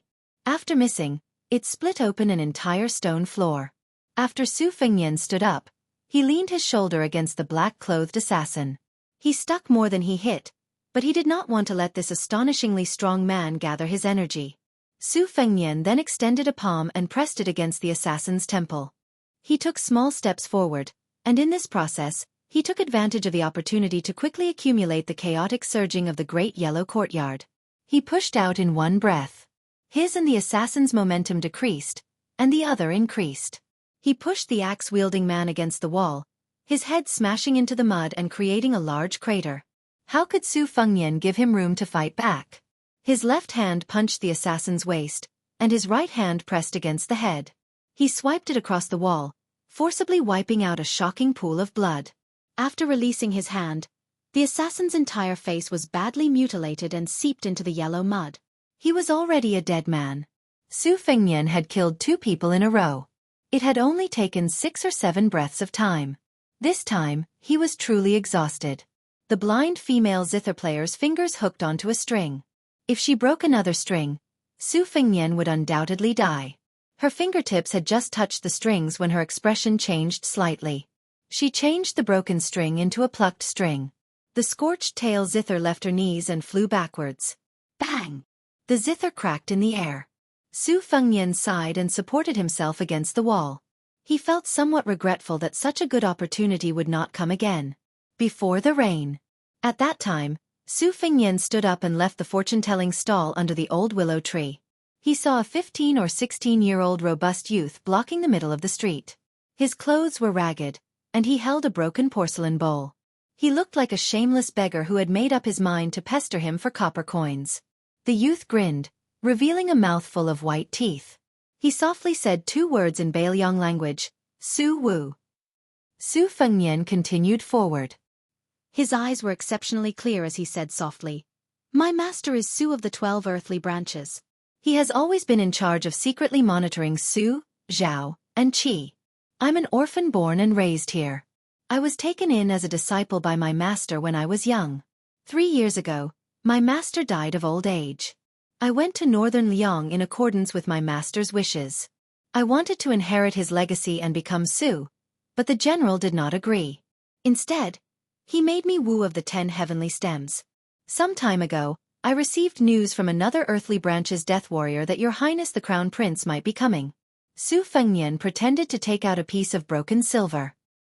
He was not in a hurry to throw it into the bowl. In the eyes of others, there were scattered copper coins. He was somewhat distressed about the money. The youth quickly said, "There are 2 groups of assassins in the city. One group consists of 3 people who are not very skilled. The other is a female devil with a zither called Xueqi. She is ranked 5th in Beimang's 10 devils. She is ranked 2nd on the assassin ranking.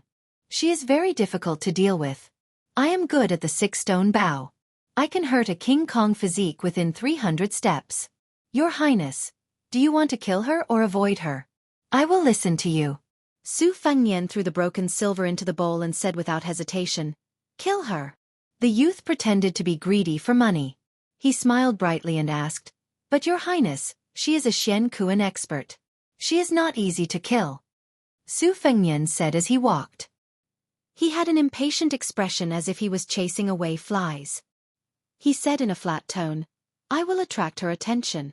If nothing unexpected happens, the group of 3 will take advantage of me fighting with Xueqi to hit me when I am down. If I am unable to kill her, I will definitely save my strength to kill them. When the time comes, you only need to shoot an arrow from 300 steps away." The sloppy youth laughed without being serious and said, "His Royal Highness, does he need to gamble so much? If you die, I won't be able to live either." Su Fengnian smiled and said, "When gambling, you can't always think of using small to win big. This kind of stingy gambler will lose 9 out of 10 times." The youth's eyes lit up. He seemed to agree with this point of view. Su Fengnian smiled. Like an eccentric and capricious playboy, he kicked the youth away and took back the broken silver from the bowl. The youth was stunned as he looked at the handsome back. He swallowed and spat out 2 words. "Stingy." At this time in the rain. Chapter 5:14. Without the banana leaf-style zither, the woman's delicate body leaned forward slightly and stopped swaying. The blind zither player spat out a mouthful of blood and reached out to pull out a black iron arrow from his back. The sharp arrow only pierced an inch into his back and did not seriously injure his lungs. A long spear pierced through the wall and pierced towards Su Fengnian. In the end, the demoness inexplicably threw out an iron arrow that pierced through the assassin's head. Su Fengnian easily dodged the tip of the spear. He looked curiously at the zither player who had first killed and then saved someone. He then waved his hand. The archer youth drew his bow and shot from 300 paces away to hide his tracks. Since he had been exposed, he leaped nimbly from the roof like a leopard. When he was 100 paces away, he drew his bow like a full moon and aimed at the demoness. With his master's signal, the youth was not in a hurry to shoot. Besides, if the first arrow did not succeed, whether the second arrow could cause a fatal injury to the zither player was another matter. Apart from the string iron arrow in his hand, there was only 1 arrow left in the quiver on his back. She stood up and said slowly, Su Fengnian, or should I say Bailiang's His Royal Highness. When I was in Longyao province, someone first bought your death with 500 caddies of gold. Later, someone bought your life with 600 caddies of gold. Su Fengnian nodded and said, there are only 8 or 9 people in Bailiang who know my whereabouts this time. Many people can be ruled out as suspects. Now it seems that if it's not Chu Lushan, then it's Yi Shizhen who wants my life. Lu Qiu, definitely has 500 caddies of gold, but Yi Shizhen might not. But the affairs of the world are unpredictable. Heaven knows what the truth is. As for buying my life, it's definitely my master, Li Yishan. Why do you still want to kill me after receiving the second batch of gold? She said matter-of-factly, I have to pay attention to first come, first served. I told myself that as long as the 3 strings are broken and you can still live, I won't kill you. Without waiting for Su Fengnian to move, the youth decisively shot an arrow and broke one of the 5 strings lying quietly on the limestone floor. Xueqi, who was both a devil and an assassin, asked, I've already decided not to kill you. Are you going to kill me? Su Fengnian's face twisted as he said, if you don't fight back, I'll kill you. The corners of her mouth twitched as if she was trying to laugh it off. Su Fengnian sat down cross-legged and finally had the time to absorb the essence of the 2 Diana gold core. Young Wu jumped all the way to Su Fengnian's side along the roof and wall. He cautiously looked at the female devil whose zither was destroyed by him. She just carefully picked up the guqin fragments and strings, carefully held them in her arms, and then sat on the stone steps in a daze. The heavy rain gradually stopped. This old man's son, Zhao Dingxiu, walked out of the courtyard accompanied by the blacksmith. The latter went to collect the corpse. This old man's son looked at the zither player who stood up and curtsied. He then looked at the young man who was meditating at the foot of the wall and the youth with the bow. He sighed and said, I heard everything you said. Everyone who comes is a guest. Come in. The blind zither player walked into the courtyard first and did not forget to pick up the small umbrella that was slanted on the threshold. After the time it took to burn a stick of incense, Su Fengnian stood up and went to the wall to take out the spring thunder. He then walked into the courtyard with young Wu. In this room, other than the unconscious Su Su, there was also Bailiang, His Royal Highness, young Wu, the elder of Western Shu, Zhao Dingxiu, and the female devil Xueqi. It was really ridiculous. This old man's son glanced at Su Fengnian and said, every family has its own difficulties. I didn't expect that Bailiang, who had 300,000 steel cavalrymen, would be in such a mess. Su Fengnian took off his outer robe and said with a smile, I'm talking about a little rich. When a family has a big business, especially after it has completely settled down, the son of the Zhao family can't do anything to Bailiang, and Beimeng can't do anything to the 300,000 steel cavalrymen. Everyone has nothing to do, so there will be all kinds of internal strife. This old man's son laughed coldly and said, His Royal Highness is really broad-minded. Su Fengnian sat on the threshold and leaned against the door. In order to pass on a message to you, I almost lost my life here. Is this how the Western Shu people treat their guests? The great scholar of the spring and autumn period said coldly, Don't forget that Western Shu was trampled by your Bailiang army. Su Fengnian waved his hand and said, Bailiang didn't destroy Western Shu, and there were also Southern Liang and Western Liang who did this kind of thing that left their names in history. But Southern Liang and Western Liang wouldn't let go of your Western Shu crown prince. Even if I say a word now, my heart will ache. Can you stop keeping me in suspense? This old man's son narrowed his eyes and said, Do you believe that I won't let someone cut off your head with a sword? Su Fengnian pointed at the blind zither player. The woman who had her back facing him said telepathically, Official Xuesong has already accepted 600 kilograms of gold. If Swordmaster Qi wants to kill him, I will stop you. Su Fengnian smiled and said, Old Scholar Zhao, what do you think? This old man's son snorted coldly. Su Fengnian said, The revival of Western Shu is not in the old Western Shu. 800 miles down south, there are 18 tribes of Nanzhao. You can talk about reviving the country after you unify them. Bailiang has hidden pawns there that you can use. This old man's son's eyes turned cold. Su Fengnian went straight to the point and said, There is no free lunch in this world. I will first accept a deposit. I heard that the one surnamed Qi has been secretly forging a sword for the past 20 years. Regardless of whether the sword has been forged or not, even if it is only a sword embryo, he will still give it to me. This old man's son was furious and cussed, "Get out of here!" Su Fengnian rolled his eyes and said, "Zhao Dingxiu, don't take it for granted. Let alone a sword. I reckon that if you had a granddaughter and heard that there was hope for reviving the country, wouldn't you give it to her with both hands?" This old man's son was so angry that his lips turned green. Fortunately, he had never practiced martial arts. Otherwise, he would most likely pick up his weapon and fight this little bastard to the death. The blacksmith who had returned to the courtyard said calmly, "You can take that spring and autumn sword." Su Fengnian was stunned. The blacksmith looked at Su Fengnian as if the sun had risen from the west. He laughed heartily and said, "The battle in the alley was full of strength. I have been listening to your speech. When you were fighting, you didn't say more than 10 words. I know that you are a straightforward person. I like it. You are just like my master in the past, our sword emperor of Western Shu. If he wanted to kill someone, he would kill. I believe that this spring and autumn sword will not be disgraced in your hands." After saying this, the blacksmith was even more straightforward. He stepped into the courtyard and a sword case broke out of the ground. Before it came out of the case, the sword aura was already surging. Chapter 5:15. Perhaps it was because of the appearance of the famed sword.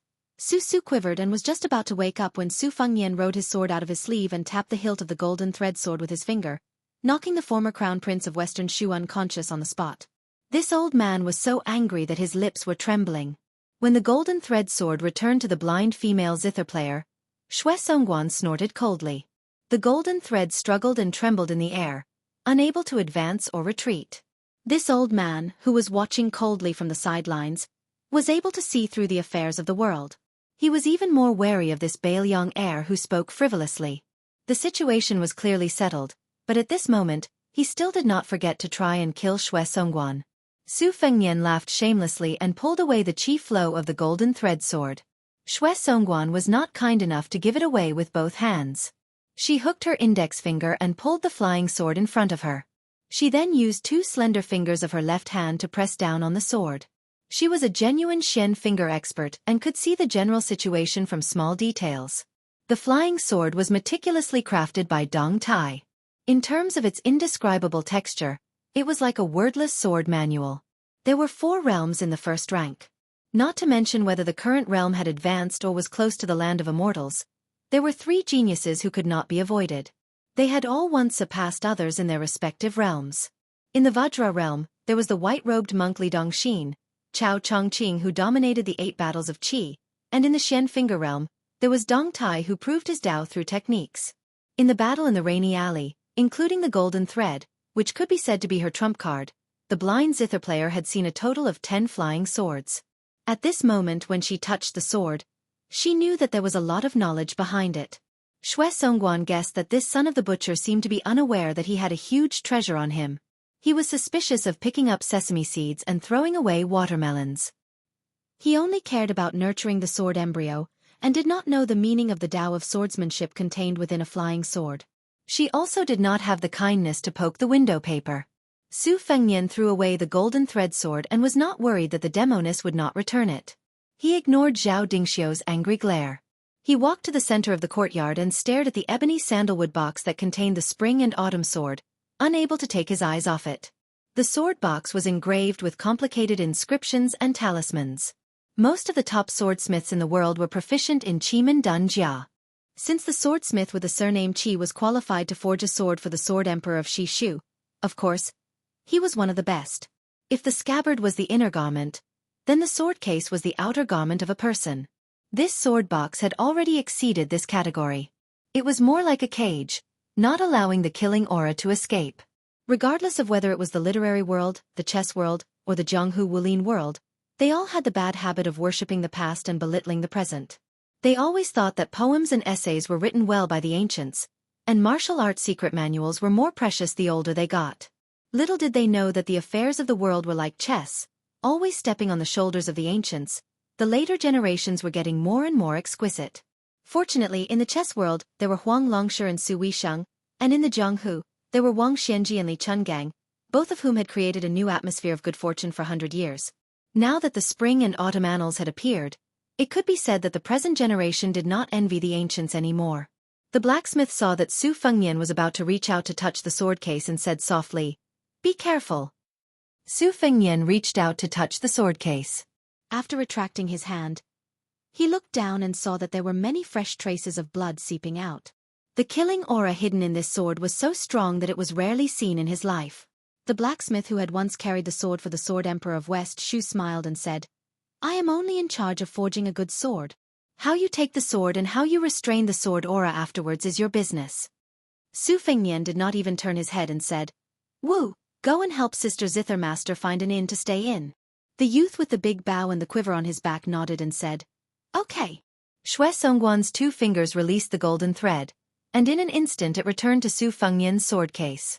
The blacksmith, who was one of the top swordsmen in the world, saw this scene and secretly nodded. No wonder he could fight so fiercely with this finger-profound realm woman in the small alley. The king of Bailiang had a good son with a similar temperament. The blacksmith then thought of his own crown prince of West Shu, Su Su. Su Su was of course an alias. Su Su and Su Su were both homonyms of Shu. As for why his surname was Su and his name was Su, he had to ask the old scholar Zhao. He had not been able to figure it out all these years. Could it be that this old man missed the taste of the shortbread peddling on the streets of West Shu? The blacksmith walked in front of the furnace and looked at the young man sleeping soundly. He was different from this old man. He did not have so many enemies of the country. He only felt that it was good as long as this crown prince, who had been left behind in the marketplace, could live happily. Whether or not he could restore the country, it was up to the heavens.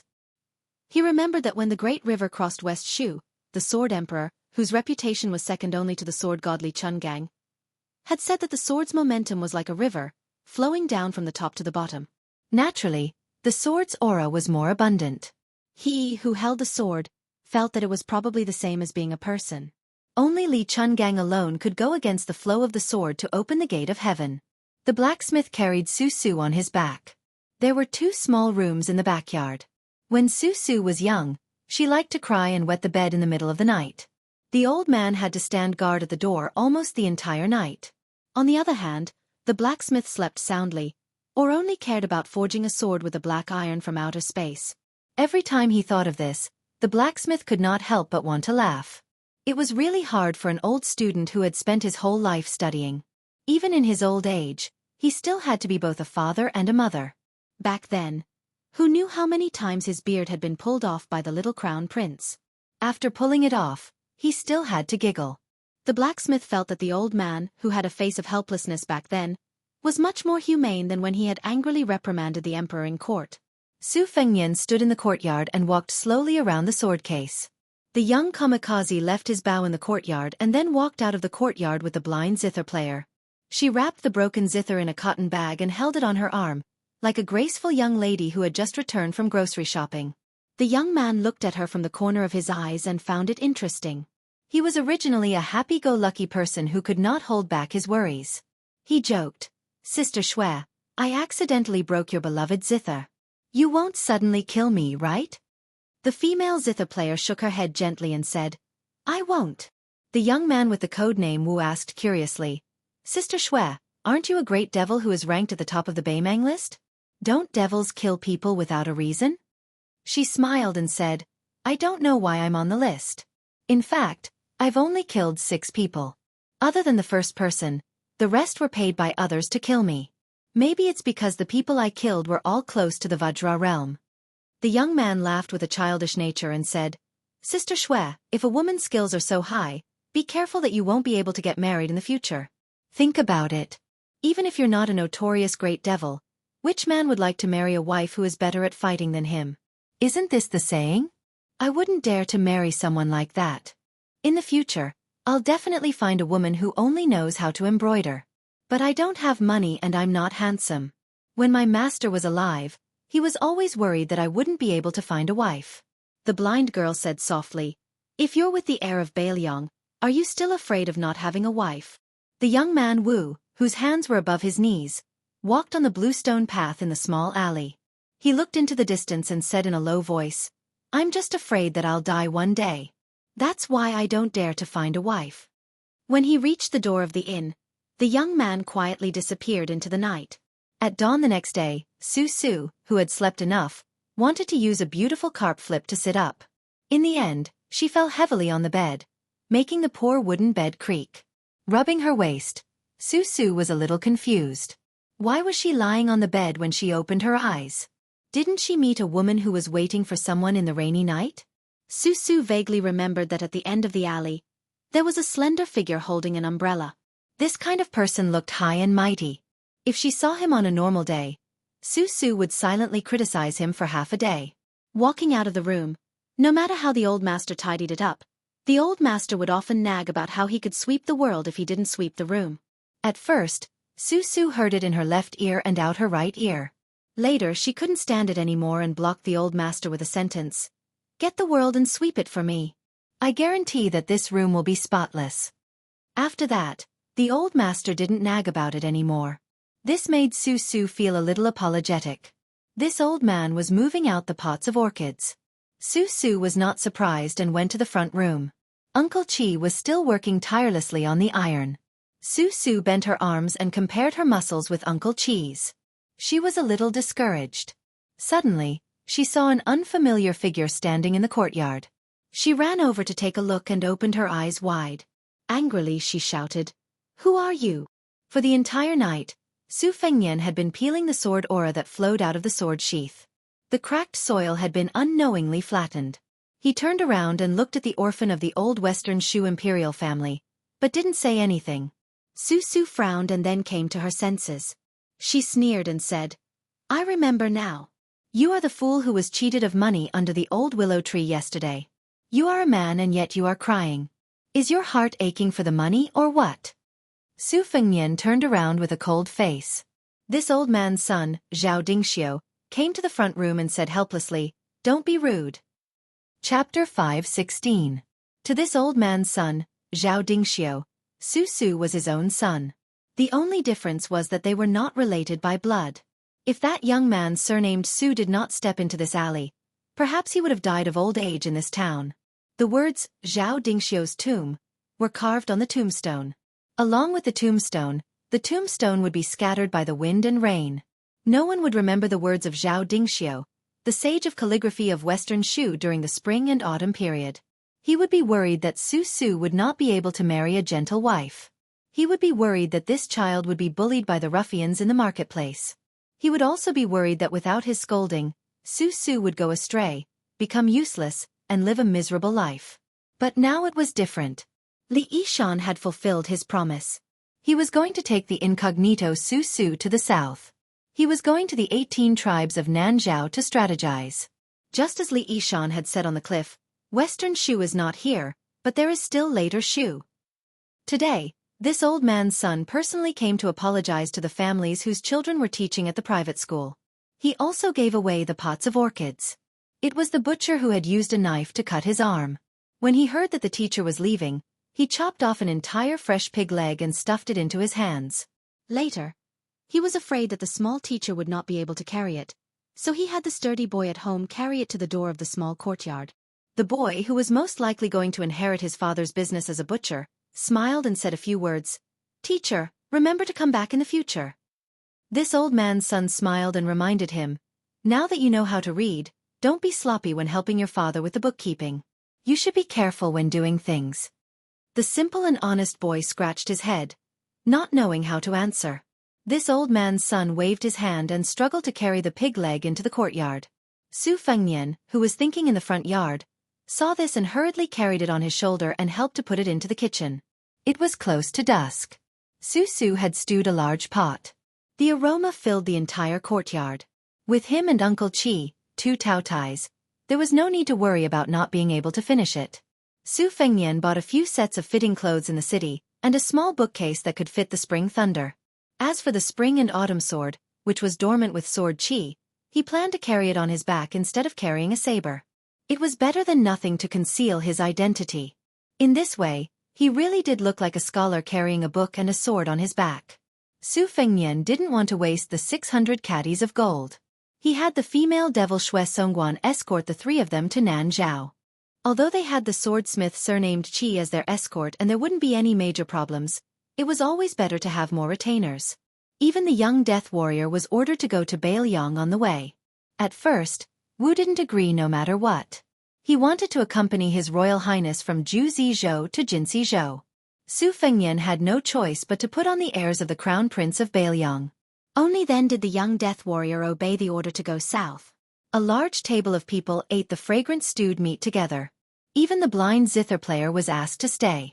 Su Fengnian also called for the death warrior Wu to come and freeload. It was a rare lively scene in the courtyard. After eating and drinking to their heart's content, Wu went back to pack up his belongings. Su Su took Xue Songguan to wander around the city. This old man took out half a string of money and secretly gave it to her. It was as if his disappointing son had finally swindled a girl. As an elder, he had to keep up appearances. Only this old man, the blacksmith Su Fengnian, and the other two were left in the courtyard. They didn't have any misgivings when talking. Su Fengnian gave Zhao Dingxiu the names of a few people from Nanzhao according to Li Yishan's instructions. This old man was in a good mood.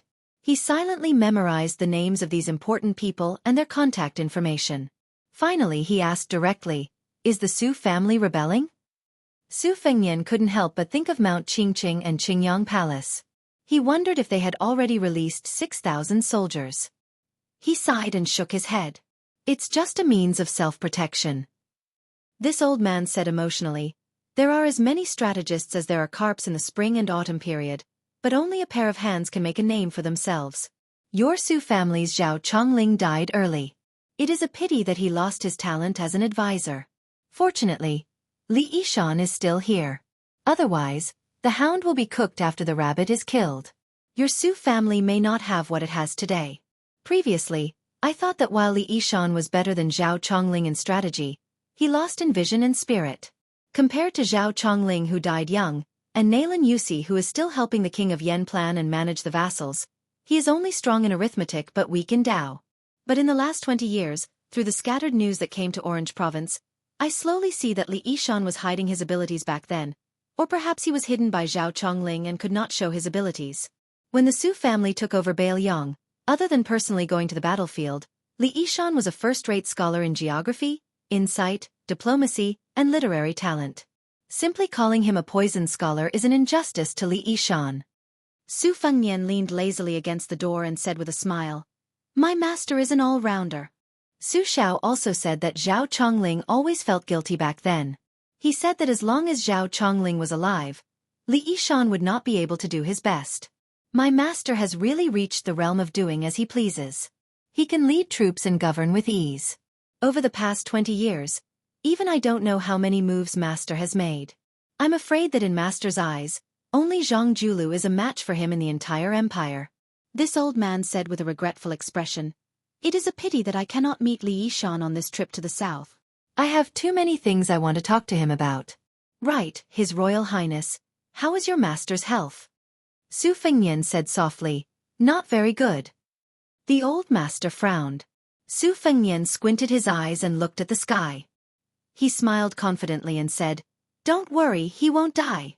On the morning of the second day, they left the city, gathered near the dry moat outside the city, and then parted ways. Su Su originally wanted to shamelessly ask this old man to rent a carriage. Wouldn't it be good to show off? But when she woke up this morning and saw this old man's tense face, she did not have the courage. Fortunately, when she heard that Miss Xue was going with him to the unfamiliar south, she did not care if there was a carriage. Turning back to look at the handsome young master standing by the river and waving his hand, Su Su gently pulled on the woman's sleeve and asked in a small voice, "You are not familiar with Su?" The blind woman said softly, "No." Su Su asked with a smile, "Then do you like him?" The corner of her mouth curled up and she shook her head. Su Su was happy and relieved, but also a little sad. Even the old master found that brat pleasing to the eye. In the future, there was an 80 to 90% chance that he would have a bright future. As for herself, she was living a muddle-headed life as a scoundrel. Then she would not like her even more, right? The young man did not hurry to catch up with the group. His big bow and quiver were hidden and given to the burly blacksmith to carry. The young man just stood beside his master, wanting to say something but hesitating. Su Fengnian said with a smile, "There is no use for you to follow me. You might even be a burden. If you die, you will die in vain." The young man of sacrifice looked melancholy. Who said the young man did not know the taste of worry? Su Fengnian patted him on the shoulder and comforted him. Go. When you reach Bailiang Palace, tell Su Xiao and my master Li Yishan that I am fine. This will count as you doing a good deed. The young man was worried quickly, but he was also not worried quickly. He smiled brightly and said, Okay. Su Fengnian thought for a while, took out a bag of silver and threw it to the young man. Don't let people think that we are stingy. The young man took the bag of silver and suddenly lowered his head and said in a low voice, His Royal Highness, why don't I go with you to Jinxi Province? I am actually not that afraid of death. Su Fengnian turned his body around and stepped on his butt. He laughed and scolded, Get lost. The young man staggered and turned around to look at the back of this old man's son. He rubbed his eyes hard and then hurriedly ran to this old man's son's son. Su was surprised and asked, Oh, you actually cried? The young man who knew this person's nickname turned his head and said, Damn you, it's none of your business. Su giggled and said, Is that guy your brother? The young man said angrily, He is your uncle. Su was stunned for a moment and then laughed. The young man flew into a rage out of humiliation and imitated His Highness the Crown Prince's actions. He kicked Su's soft butt and said in an imposing manner, Scram! Even this old man's son was happy to add insult to injury. He stroked his beard and smiled. Little Wu, you taught him a good lesson. Su patted his sore butt and grimaced. He was not angry. He turned around and looked. Although Su did not think that he was smart, he was not stupid. He knew that the person surnamed Su was going north alone and did not let little Wu follow him. He was kind. If it was him, he probably would not have done it. Not to mention other things, it was pitiful to be alone without anyone to talk to. Su Fengnian, who did not know that he had become the scenery of others, went north. He patted the spring and autumn on his back and smiled. I wanted to give it to Wen Hua. It's not right to always use a wooden sword. But I have to wait until he is successful. Otherwise, it would be too embarrassing to carry it for a day or two and it would be snatched away. If he is stubborn and does not want it, then I will give it to Dong Tai as repayment for the gift of the sword. If I don't meet him, it's okay. I will return to Bailiang and give it to White Fox. If he doesn't want it, then this brother named Spring and Autumn, you can only follow me. Su Fengnian was silent and said to himself, Actually, I want to give it to the old man with the sheepskin coat the most. In Honglu Cave in Jiangnan, there was a rice field between the green mountains. An old man with the sheepskin coat sat barefoot on the field after planting rice. There was a wooden water wheel beside him. Chapter 5:17. I originally wanted to be lazy and upload it tomorrow, but after thinking about it, I decided not to. I'll just take it as Li Chuangong's death and use the author's mouth to finish the story. P.S. If a new top scorer appears in the future, try your best to express your gratitude, try your best. If Su Fengnian changed his face again, he would be in line with First Madame Xu Xiu's crafty taste. Indeed. He could not be more scholarly. The spring and autumn sword had already recognized him as its master. It withdrew its river-like sword intent and slung it on his back. He was already tall and slender, so he looked even more handsome. The only thing missing was an ancient temple sitting in the wilderness. Otherwise, when Su Fengnian entered the dormitory to read under the light, he might be seduced by the fox fairy. The geography of Orange Province was actually not much different from that of the Central Plains. There were also some towering mountains and steep ridges, but compared to the mountains and rivers of the south, it had a rougher feeling that it couldn't be carefully chewed. Along the way, Su Fengnian, other than nurturing his sword, spent most of his energy on deciphering the knot strands on the seventh blade. Stones from other mountains could be used to polish jade. In the battle in the small alley, the blind zither player had played like a child's 18 strokes of the hujia. Although he had dodged in a hurry, he had benefited greatly afterward. Since Su Fengnian had fulfilled his wish and successfully persuaded this old man to go to Nanzhao, he was in no hurry. Now that he had arrived at the fork in the mountain, he saw a simple wine shop with a flag that kept falling down no matter how strong the wind blew. A young woman with an enchanting figure was standing at the door and stretching. As she twisted her waist, the unique charm of a mature woman swayed out. When she saw Su Fengnian, the handsome scholar, her eyes lit up and she immediately trotted over. She took the young man's arm and dragged him to the wine shop. She squeezed and squeezed, not forgetting to raise her charming eyes and stared straight at Su Fengnian. Seeing his face full of righteousness, she smiled tenderly and said, "Young master, don't pretend. I know you're this old Taoist's bird." Su Fengnian no longer purposely pulled a long face and looked like a lecher who hit it off with an adulterous couple. He laughed and said, "Auntie has good eyes." "Auntie." It was the young woman's turn to lose her composure. She said sweetly, "You're so naughty. I'm only 18. Su Fengnian said honestly, "Your daughter is 18, right?" "Little enemy. Go to hell." The young woman had a charming smile on her face as she spoke flirtatious words. She took out a dagger from her sleeve and stabbed it towards Su Fengnian's waist. Su Fengnian's expression didn't change as he carried the book box on his back. He held the dagger between two fingers and said helplessly, "Auntie, please don't be like this. I'm just here to quench my thirst. Since it's for money, it's not for free." The woman, who was quite charming, was still smiling. She squinted her eyes and said, "How can silver be enough? Even the body and 100 caddies of meat should be enough to make meat buns for me."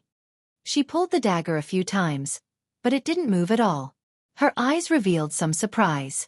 She shouted towards the tavern, "Come out quickly. I've run into a tough nut to crack." Su Fengnian looked at the dozen or so strong men rushing out and didn't know whether to laugh or cry. That kid Wenhua would definitely like such a wonderful Jianghu. It was supposed to be the time when the tea before the Ming festival and the tea before the rain were in high demand, but the small tea house in Luqing still had little business. The owner of the tea house, who was not naturally suited for business, did not care, nor did the eccentric young lady, who had just arrived, care. However, Wenhua was anxious. It was not a good idea to eat scallion noodles with fried eggs every day. In any case, they should order some meat dishes every now and then, right?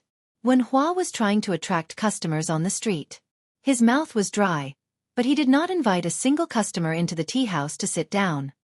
He glanced at the old parrot hanging in the birdcage at the entrance, which was still calling out incessantly.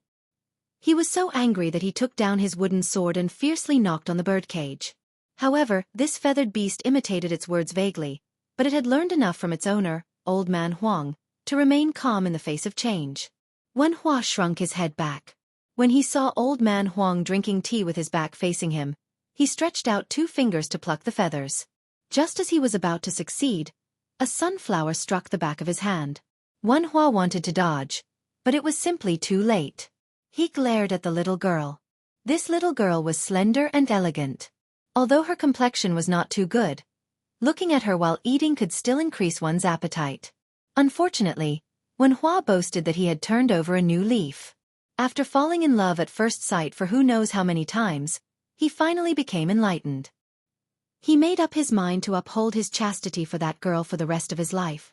Wenhua angrily said, Jia family has married a beautiful cheek. If you hit me again, this young master will really make a move."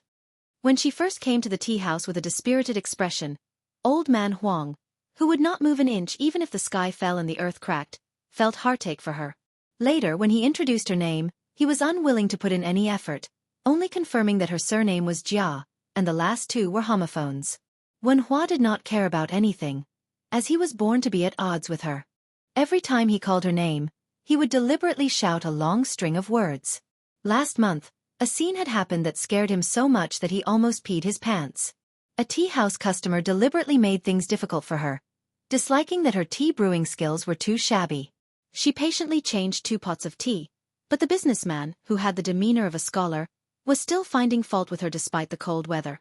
Wenhua was originally watching the fun, and was happy to see this young lady make a fool of herself.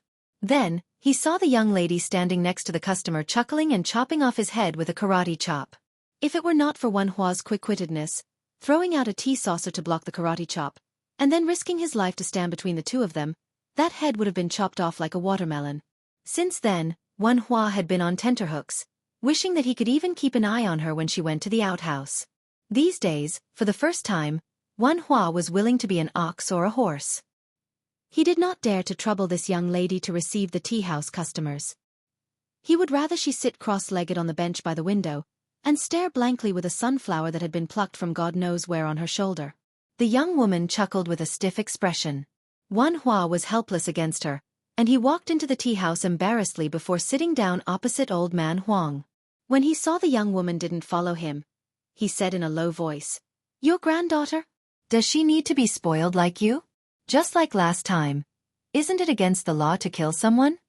The old man with white hair took a sip of tea and said calmly, My daughter killed a few people, yet it's against the law? Which clan's rules are these? Which country's laws are these? If it was 20 years ago, you could have asked those emperors and monarchs to answer and see who would nod.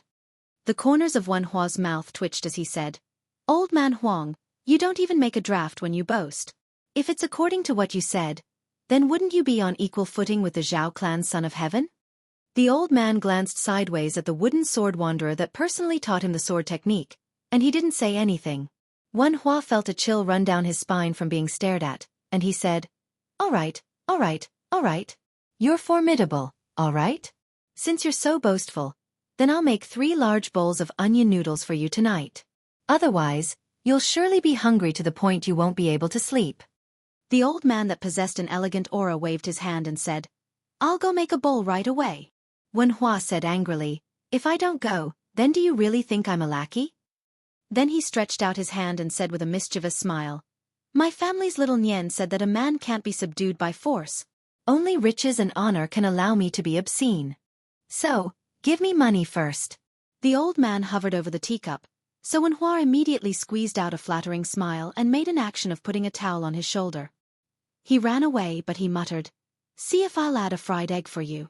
Heh, I didn't even put a few pieces of onion for you. The old man turned his head and raised his voice, and he shouted with a smile, Little girl, come, come, come. Sit closer and drink tea with me. The little girl sat at the table next to him and sat cross-legged, and then she plucked the sunflowers one by one. The two of them still had their backs to each other. The old man didn't mind, and he drank the coarse tea mouthful by mouthful. Wen Hua's legs were nimble, and the onion noodles weren't strenuous work. After eating that bowl of noodles with onion noodles that were so pitiful that they could be counted on one's fingers, he didn't fuss over every ounce with the kid in front of him. After he put down his chopsticks, he sighed with emotion. Little Wen, among those people on the martial arts evaluation, who do you think is the real expert? Chapter 5:18. When they talked about this, Wen Hua was immediately in high spirits, and he laughed loudly. Is there even a need to say it? Of course, it's old Immortal Wang from the Martial Emperor City. Tuoba is a northern barbarian, so I don't care about him at all. In the end, it's still the Peach Blossom Sword God, Dong Tai. He's the #1 swordsman. Of course, I admire him from the bottom of my heart. If I can exchange a sword move with Sword God Deng in this lifetime, I will have no regrets even if I die. As for those Chao Guanzi, Demon Luo Yang, and the others, they are nothing. They are not my cup of tea. Old man Huang sneered. With your knowledge, you want to achieve greater mastery in swordsmanship? Those who practice the sword only learn from that Dong Tai, but they don't know Li Chun Gang. In less than 100 years, the way of the sword will no longer occupy half of the glory of the martial way. Wen Hua was stunned. Li Chun Gang? I only know that our dynasty has an extremely exaggerated martial ranking, and this old geezer is only ranked 8th. Later on, Bei Meng's martial ranking was nowhere to be seen. Wasn't he pushed down by someone? The old man picked up the teacup and was about to splash it on Wen Hua's face. Wen Hua hastily used his sleeve to protect his face, which he believed to be incomparably handsome. However, the old man stopped and drank a mouthful of tea. He said slowly, In the past 500 years of Jianghu, Li Chun Gang is the only great talent whose attainments in the way of the sword can catch up to the immortal Lu Dongxian. It's been 500 years, not just 100 years. At that time, Li Chun Gang was ranked among the Spring and Autumn 13 armors. Among them, Li Chuangong's sword and armor champion was the most unquestionable. Oh, said Wen Hua, and then he humbly asked for guidance. Old man Huang, don't talk about unrealistic things. Tell me the truth, otherwise, I won't be able to understand it as well. The old man laughed and said, Do you know how many armors Li Chun Gang had cut with one sword at the Guangling River? Wen Hua thought for a moment and asked probingly. 800. When he saw old man Huang smiling without speaking, Wen Hua gritted his teeth and made an exorbitant demand just like this old fellow. 1,600. The old man sneered. Add another 1,000. Wen Hua slapped his thigh and roared. Fucking ferocious. In the future, I will no longer worship Dong Tai, who is rumored to have provoked Tuoba. I will change it to Li Chungang. The old man sighed. If I'm not mistaken, he's already dead. Wan Hua was stunned. Old man Huang spun the white porcelain teacup with 2 fingers. He looked at the ripples on the surface of the tea and said softly, "There is a limit to a person's strength." He broke through 2,600 armor with a single sword and suffered irreparable injuries. Such a fascinating feat is even better than the Wu family's 9 swords that broke through 10,000 cavalry 200 years ago. It's a pity that I didn't see it with my own eyes. It's all your fault. However, although Li Chungang was heavily injured, logically speaking, it shouldn't be difficult for him to live for another 3 or 4 years. However, with Li Chuangong's temperament, how could he bear to slowly grow old to the point where he couldn't even lift a sword? Back then, since he was willing to fall into the finger-profound realm for the sake of Fengdu's green-robed man, he wasn't willing to ascend or reincarnate after returning to being a sword immortal. Death is death. Only then would it be in line with Li Chuangong's indomitable sword intent. This is why he recently lent Dong Tai a helping hand from 10,000 miles away. Gifting the sword is secondary. With a single sword, he split open the heavens and traveled 10,000 miles to the west. Gifting the sword Dao comprehension is the key. Finally, he helped Dong Tai, this sword Dao Jr., to fight to a draw with Tuoba. The old man seemed to have forgotten to drink tea as he sighed. Green clothes fluttering in the wind, wielding a sword in the Jianghu, causing the entire Jianghu to look up to him. His life has come to an end. With his final sword, he still created a new sword immortal. Only Li Chungang can do such a thing. He died a worthy death.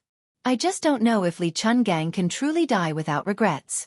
The old man laughed self-deprecatingly and pointed at the tea. The tea cools after the person dies. Not long after, the Jianghu will only see Dong Tai's unparalleled glory and forget that Li Chungang once brought the sword Dao to an unparalleled height time and time again. In my opinion, the world can do without an old man like Wang Xianxia, but it can't do without a true playboy like Li Chungang. King of Jing and Zhao Hang is dead. This man from the Zhao family, who was worse than a woman his entire life, finally did something that a man should do. Li Yishan worked hard and finally died of illness. There are countless strategists in the world, but only 9 people were evaluated by me. Poison warrior Li Yishan was ranked 3rd. With his death, there are only 4 people left. It's hard to say whether the other young people can replace them. Seeing the scattered but not falling pillar of luck of West Chu reconnect with the heavens, that old guy from the Imperial Astronomer, who was often tricked by me, is probably furious. I don't know if that old pedant has finished compiling the almanac. If he hasn't, that bastardly Xiaoxin will beat him to it and the Confucian school will be in danger. West Chu's Grand Preceptor, Sun Shiji, doesn't have many years left to live. Of the remaining 4 top strategists of the Liang dynasty, Nailan Yusi, who works as a helper for the king of Yen outside the capital, has at most 4 years left to live. As for the other 2, who are cowards in the capital, Yang Tai-sui, the sickly tiger, has destroyed most of his martial arts. The remaining one is the least famous, but the most promising. Most of the court's movements in the next 30 years are in his hands. He was the mastermind of the white-robed case. Half of the 12 men of sacrifice by Su Zhao's side died on the way to assassinate this person. One of them was this person's favorite concubine. The cycle of karma is not good. Isn't it funny? They're all dead. They're all going to die. Counting back and forth, there's one less person. Whether it's Jianghu or the country, it's still for the young. I like this kind of world. It's not dead. The Liang dynasty has Zhang Julu and Gu Zhentang. Bei Mang has the middle-aged Tuoba and the younger Dong Zhua. In the future, there will be an endless stream of newcomers who will rise to the top like bamboo shoots after the rain. This is interesting. However, the Taiping Order of the Chess and Sword Music School doesn't seem to have given up. He wants to help the Empress of Bei Mang play a big game of chess. I'm looking forward to it. Wan Hua was dizzy from hearing this. He asked in surprise, "Old man Huang, are you possessed? What nonsense are you talking about?" The old man picked up the teacup and drank it all in one gulp. You don't have to pay attention to this chessboard. Just practice the sword at ease. You can only practice the sword for the rest of your life. Scholars have scholars' matters, boorish men have boorish work, and merchants have merchants' business. Everyone lives and works within the rules. This is the world's peace. Wan Hua patted the wooden sword at his waist and snorted coldly. Just you wait. The old man mocked. Don't make me wait for a few decades. I can't afford to wait. Wenhua slammed the table. You've just eaten my onion noodles and you're already burning the bridge after crossing the river. The old man was about to speak when his head was hit by something. He turned around and saw that his daughter had hit him with a sunflower. With his scheming mind, he immediately understood and laughed. I know. Don't worry. I can live as long as I don't want to. No matter what, I'll live until the day you get married. Then, the old man was sent flying by a sunflower. Wenhua, who felt that his anger had been vented, couldn't help but give a thumbs up and exclaim in admiration. You're even more chivalrous than a heroine. Apart from Li Chungang and Dong Tai, I admire you for daring to hit old man Huang. Wenhua suddenly had a thought and suddenly started talking to himself. I'm thinking that Su Fengnian, that pervert, will definitely take a liking to a girl with such character like you. Won't you become my sister-in-law in the future? Then what do I have to call old man Huang? Then he was also sent flying. Old man Huang sat on the ground and asked himself, since Li Yishan drew a line before dying, why don't I go to Xiangfan to take a look? He heard a cold snort above his head.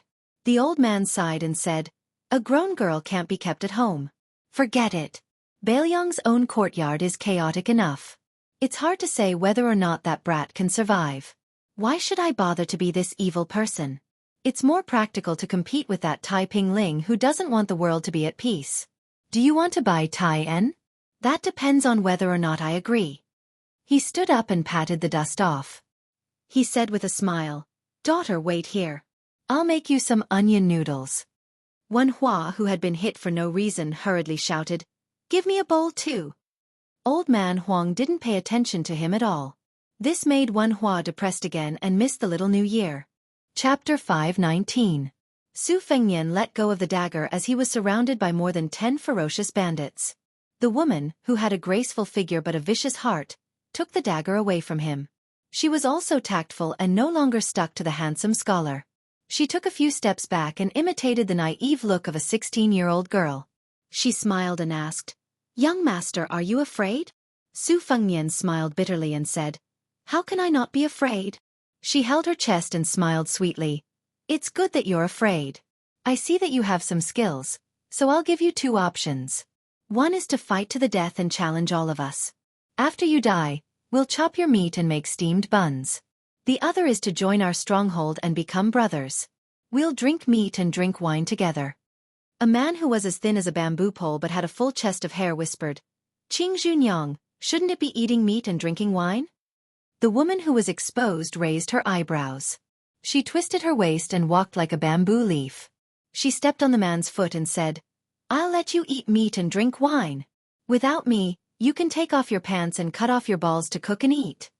Su Fengnian said without hesitation, let's be brothers. The woman's eyes flashed with contempt. The skinny monkey spat and scolded, with this kind of virtue, it's a waste of food for our stronghold to accept. The sound of horse hooves came closer and closer. The woman frowned and raised her arm to cover half of her face. She squinted her eyes and looked over. More than 10 men were happy. Su Fengnian turned around and saw 6 valiant riders galloping over. The rider in the lead had a natural and upright appearance. He carried an iron rod wrapped in gold and silver thread. In a second-rate righteous sect, this person would not be careless at all if he were to be placed in the position of the head. One of the 2 riders beside him had a black body and carried a pair of broad axes. He had yellow eyebrows and unkempt hair. He was born with a ferocious face. The other rider was dressed as a Taoist priest. He wore a large linen robe with a pattern of yin and yang fish on it. There was a brown belt inlaid with jade around his waist. He wore a pair of silk shoes and clean socks. His face was white and his beard long. The remaining 3 riders were all strong men with weapons in their hands. Except for the leader of the stick dance and the middle-aged Taoist, the other 4 were all stained with blood. Especially the man with yellow eyebrows. It was as if he had been soaked in a blood vat. The 6 riders dismounted at the same time. The valiant leader said sadly, we were not able to save Brother Song. We are sorry. The skinny monkey wailed and fell to the ground, wailing incessantly. A dark-skinned man who was 3 times the weight of a skinny monkey threw his 2 broad axes together and said in a muffled voice, damn bastard, I've been killing from the east side of the execution field to the west side. I've been killing until my hands have gone limp. The Taoist priest looked at Su Fengnian, the uninvited guest, and then glanced at the woman. The latter explained in a bad mood, "The fish and prawns have just been caught in the net. They haven't had time to cook them yet." She looked at the unlucky handsome young man and smiled charmingly. This young man has some skills. Since my brothers have arrived, I'll capture him and send him to the kitchen. I'll make a few big trays of meat buns and send them up the mountain to reward everyone. The handsome leader frowned and said, "Lady Qingzhu, why are you doing this kind of business again?" She said righteously, "If I don't do this again, I won't have anything to eat. A hero will starve to death for a penny. I don't care how chivalrous you are, but I can't treat myself unfairly." The man took out a gold ingot from his pocket and smiled gently, "Take it as this month's food money." He turned to Su Fengnian and smiled, "I'm sorry to disturb you, young master. I'm Han Fong from Mount Liui. If you trust me, let's drink a bowl of inferior wine together. Just take it as me helping you get over your shock." The man who sat on the ground and gasped for breath said with a rough voice, "Brother Han, why are you talking nonsense with this pretty boy? Drinking is giving him a lot of face. If he doesn't drink, let me Lu Dei chop off his head with an axe and use it as a urinal." Su Fengnian smiled and nodded. "Drink." The elegant man who became a bandit shouted, "Don't be rude." He took the lead and sat down at the table outside the wine shop. He put aside the iron staff that was passed down from his ancestors that was worth a lot of silver and stretched out his hand to Su Fengnian. Su Fengnian did not stand on ceremony. He took down his bookcase and sat down face to face with this man who called himself Han Fong from Mount Liui. They clinked bowls and drank the wine in one gulp. His straightforward action won the favor of many men who were watching. The Taoist who carried an ancient sword with pine patterns on his back sat down gently. Han Fong introduced, "This is Zhang Xiuqing, born in a noble family. He is good at everything, including the classics, astronomy, geography, and everything. He is good at writing. He was once a trusted aide of a provincial governor in Orange Province, but he became a Taoist because he was framed by someone. He is different from us rough people." The man with yellow eyebrows who sat down casually said, "Brother Han, you're still the descendant of 3 generations of generals. If it weren't for your Han family, Ji Province would have been stabbed into a sieve by the northern barbarians. If it weren't for that fatuous ruler of Liang dynasty, Zhao, who didn't know what was good for him, you would have been a 4th-grade border official by now." Han Fong's eyes were clouded, but he hid his emotions well. He laughed at himself and said, "Young master, you must be joking. Let's not talk about this. Let's drink." The curvaceous woman who was nicknamed Lady Qingzhu picked up another jar of wine and smashed it on the table. "You've drugged it." "You're all fish on my chopping board." Han Fong quickly smiled and said, "And this one, I have to remind you. Lu Qingzhu. Just call her Lady Qingzhu. She has a sharp tongue but a soft heart." Su Fengnian did not know what was good for him and said, "I've just seen Lady Qingzhu's dagger. She has a sharp tongue but a sharp heart." Han Fong was stunned and felt a little embarrassed. Chapter 520. The woman smiled sweetly and leaned toward Su Fengnian. "This little scholar, I like you more and more." Slap. Without some elasticity, there would not be such a crisp sound. The woman widened her eyes and looked at the handsome scholar who she thought was not very strong. Was she being taken advantage of in public? Was she being pecked by a baby goose all year round? Su Fengnian retracted his hand and smiled. "Qing Junyang, if you are really willing, let's go to the bridal chamber." The woman laughed and wiped the tears from the corner of her eyes. She threw a coquettish glance and walked into the house. The middle-aged Taoist unsheathed his ancient sword and slashed it. It stopped at Su Fengnian's neck and quickly returned to the sheath. Everything happened in the blink of an eye. The men who were not qualified to sit down and drink saw this scene and did not even dare to breathe. Su Fengnian, who seemed to be in the dark, looked at Han Fong and asked, "Qing Junyang, are you sharpening your knife?" Han Fong laughed. "You have a good temperament. I will go to the mountain village with my brothers first. If you don't mind, you can come with us. If you want to drink more, you can ask Qing Junyang to lead the way." Su Fengnian smiled. "Let's drink a few more bowls. Master Han will go first." They stood up and cupped their fists. Han Fong led the 20 men up the mountain. Su Fengnian sat alone at the table and drank a mouthful of wine. Qing Junyang stood nearby and said coldly, They are not good people. Su Fengnian was puzzled and asked, "Why do you say that?" Qing Junyang sat down and poured a bowl of tasteless wine. That Han Fong used to be the leader of several mountain villages in Mount Liui. He looked down on everyone. In the end, those mountain villages worked together to deal with him. Now he is in a miserable state. Even Song's sworn brother went to visit the brothel in the city and leaked the news. He was stopped by a large group of soldiers and tied up and sent to the execution ground. Han Fong brought people to save him, but there were only 6 of them. Doesn't that mean they can't save anyone and can only kill unarmed and innocent people? As for that man with the double axes, although he looks like an ox, just listen to him speak in a genteel manner, you will know that he is not a good person. He has a belly full of evil tricks. In the past, the mountain village was prosperous. There were many people. He went to the small city to drink wine with prostitutes. These past few years, I don't know if he got drunk or went crazy, but he killed dozens or even hundreds of people in a row. How many young girls have been defiled by him? That Taoist man surnamed Zhang has a lot of crooked ideas. He is the mountain village's military counselor. Naturally, his swordsmanship can be considered brilliant. It is said that when he was young, he studied under a great Taoist master of Dao De Zong and learned a celestial technique that can summon the wind and summon the rain. I think it is called 5 Thunder Heavenly Spirit, or something like that. But Laonyang has never seen him ride the cloud or ride the mist. As for the rest of them, which one of them has not killed more than a few people? The mountain village raised an apricot yellow banner, saying that they want to enforce justice on behalf of heaven. But the rule in the mountain village is that whoever goes up the mountain must kill people at the foot of the mountain as proof of allegiance. How can this be considered enforcing justice on behalf of heaven? Su Fengnian laughed and said, "Then what about you?" The woman's expression was calm. Laonyang is the same kind of trash as them. How can I be a good person? It's just that I don't have the ability to kill you. Otherwise, how can you sit here and drink wine so comfortably? That's right. What is your surname and name? Su Fengnian replied, "Su Lang, I came to Mount Liui on a tour. I didn't know that this place is even more chaotic than the turmoil and chaos of war. If I had known earlier, I would have taken a detour." She laughed and said, "You should have taken a detour. This mountain is a den of thieves.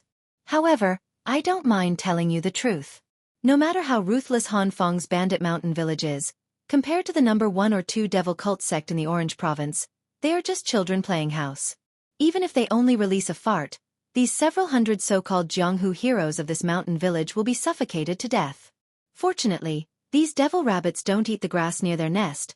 They don't care about Han Fong and these small bandits." Su Fengnian was puzzled. "Why are you telling me this?" he asked. She propped up her cheeks, imperceptibly placing her chest on the table, revealing 2 lumps of dazzling fullness. She smiled coquettishly and said, "You are just a fledgling entering the Jianghu. There is no knockout drug in the wine. Can't Laonyang rub some on the bottom of the bowl?" Su Fengnian stared at her. She laughed and said, "You dare to take advantage of Laonyang? How many lives do you have? Later on, I'll strip you naked and throw you on the chopping board. I'll chop off that little earthworm of yours first and make it into a side dish with wine. How do you think it will taste?" Su Fengnian swayed and fell. She was getting happier and happier. In the end, after swaying for a long time, she still did not see this handsome scholar fall down. It was only until she noticed the young master's pair of captivating red phoenix eyes squinting that she bit her lip and said resentfully, "Is it fun to tease me?" After Su Fengnian sat up straight, he laughed and said, "It's fun." In the end, the woman snorted and laughed. "Silly handsome boy. Laonyang actually didn't rub any drug on the bottom of your bowl. Who is teasing who?" Su Fengnian was stunned. She said softly, "You should go. Don't let your emotions affect your decisions. When you go up the mountain to that stronghold, even if you fall into a big fire pit, even if you are lucky and have excellent skills, you will still lose a layer of skin if you climb out." Su Fengnian said softly, "Thank you. I know that you pretended to be a bad person just now to help me escape. Being stabbed in exchange for my life is just losing all my belongings. No matter how you look at it, it is a profit." She smiled and did not say anything. Su Fengnian lowered his head and drank a mouthful of wine. The 2 of them were speechless. She suddenly said, "In the past, I wasn't this kind of bodhisattva. It's just that you look a bit like my man." Su Fengnian nodded seriously and said, From this, it can be seen how romantic and elegant your man is. The woman smiled sweetly and poured a bowl of wine over. Su Fengnian gently reached out his hand and used the embracing sparrow style. It was incomparably mysterious as he condensed the wine into a piece, and then put it back into the bowl in front of her. Who said that spilled water can't be taken back? Chapter 521. Su Fengnian, who had played the game of seizing the sparrow and collecting the water, laughed and said, "It's just acrobatics." Lu Qingzhu's slender finger touched the porcelain bowl, then she rubbed her willowy eyebrows and said in surprise, "It's just acrobatics?" Su Fengnian did not answer and asked, "How did you enter the stronghold?" She did not dare to drink the bowl of wine. After thinking for a while, she said with a smile, "My complaints are too much and it hurts my liver and intestines. Let's not talk about it." Su Fengnian was not tactful enough to get to the bottom of it. "Your man." She rolled her eyes. "You really want to know?" Su Fengnian shook his head and said, "Forget it." Su Fengnian did not want to hear about it. Instead, she spilled the beans from a bamboo tube, but her tone was indifferent. He was dead, a useless scholar. When his family was destroyed, a man in the stronghold found him an eyesore and used an iron spear to crush his stomach. Afterwards, I was betrothed to a third party by Han Fong. Before we even consummated our marriage, that hero could not control the thing in his crotch and hurriedly wanted to have sex in the wild. My dress had already fallen to my calves and I waited for half a day naked. Only then did I know that a big shot from the devil cult was passing by and bumped into him and smashed his head. The devil lord saw that I was somewhat beautiful, so he showed great mercy and took me as his exclusive property. I followed him to that majestic sect. I was probably considered a concubine maid. I served him with a few foxes for half a year. When he got tired of playing with me, he sent me back. Feng Dei and the others only had evil intentions, but they did not have the guts.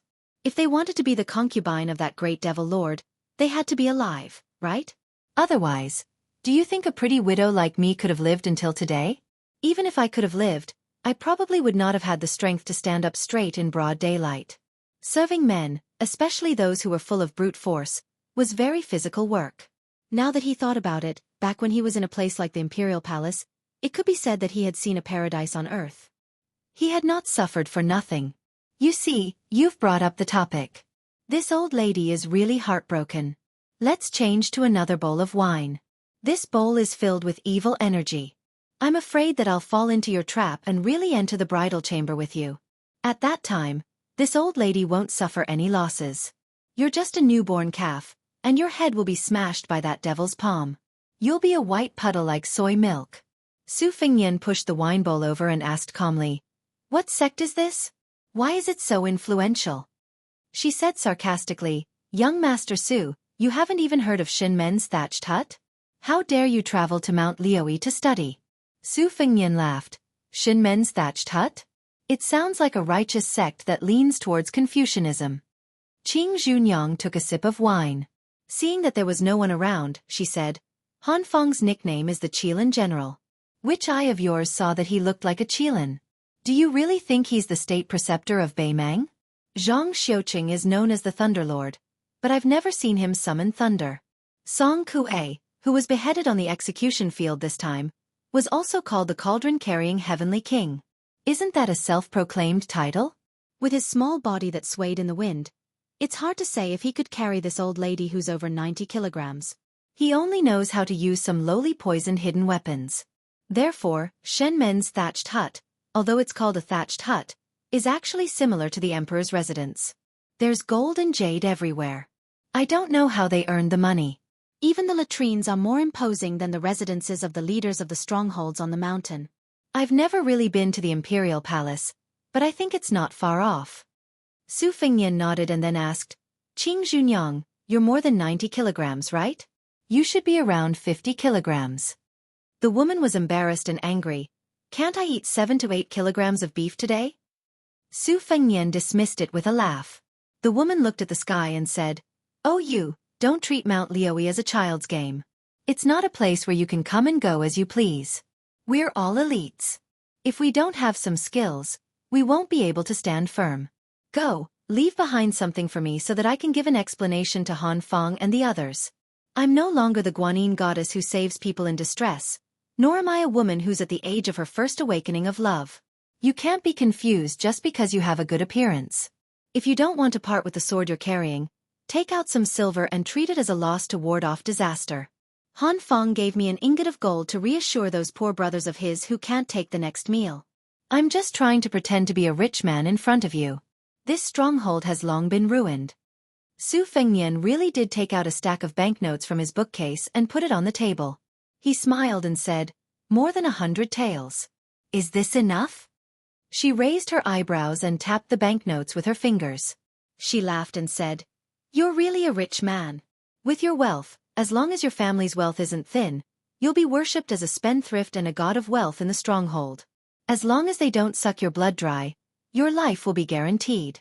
Just now I worked so hard to put on a show, but it turns out that I've been thinking too much. Su Lang, where are you from?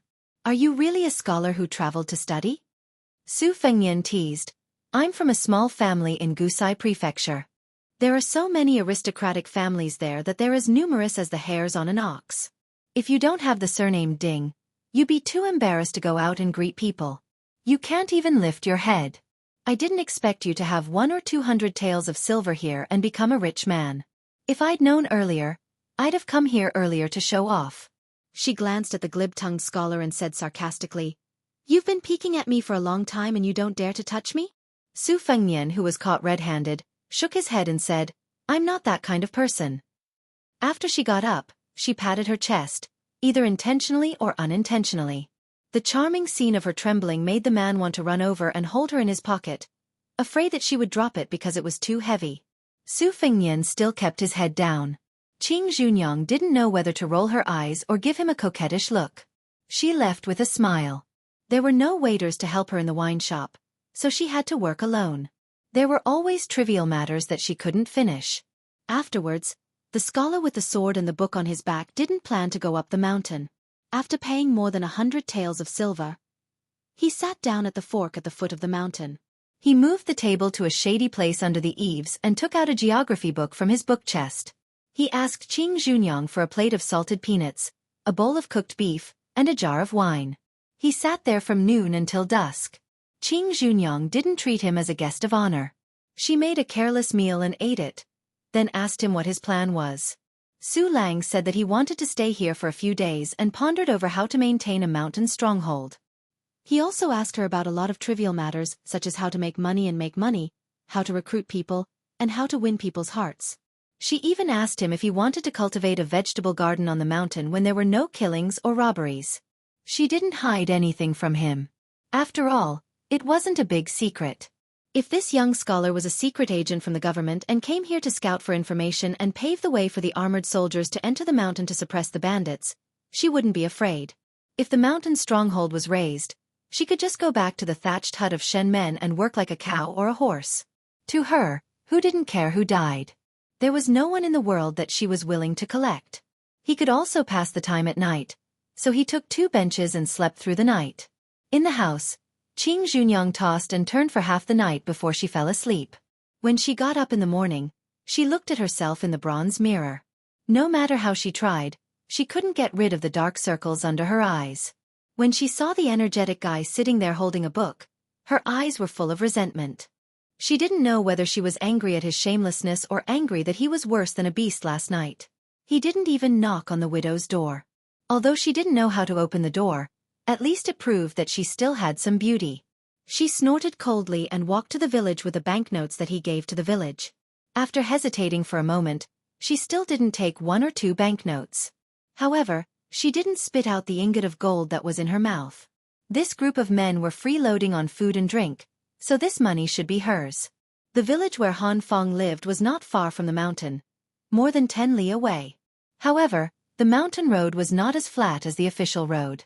Fortunately, she was used to it and didn't find it too strenuous. After all, she was no longer the delicate girl who lived like a princess and didn't touch anything. Han Feng politely accepted the banknotes and was very polite. She even personally served him a pot of tea.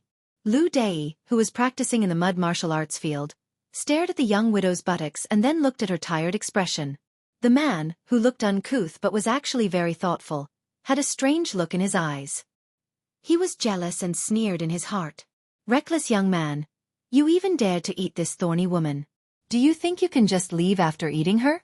Yesterday, when they went up the mountain, military counselor Zhang said that this kid might have some martial arts skills. But it was only Shiro's kung fu.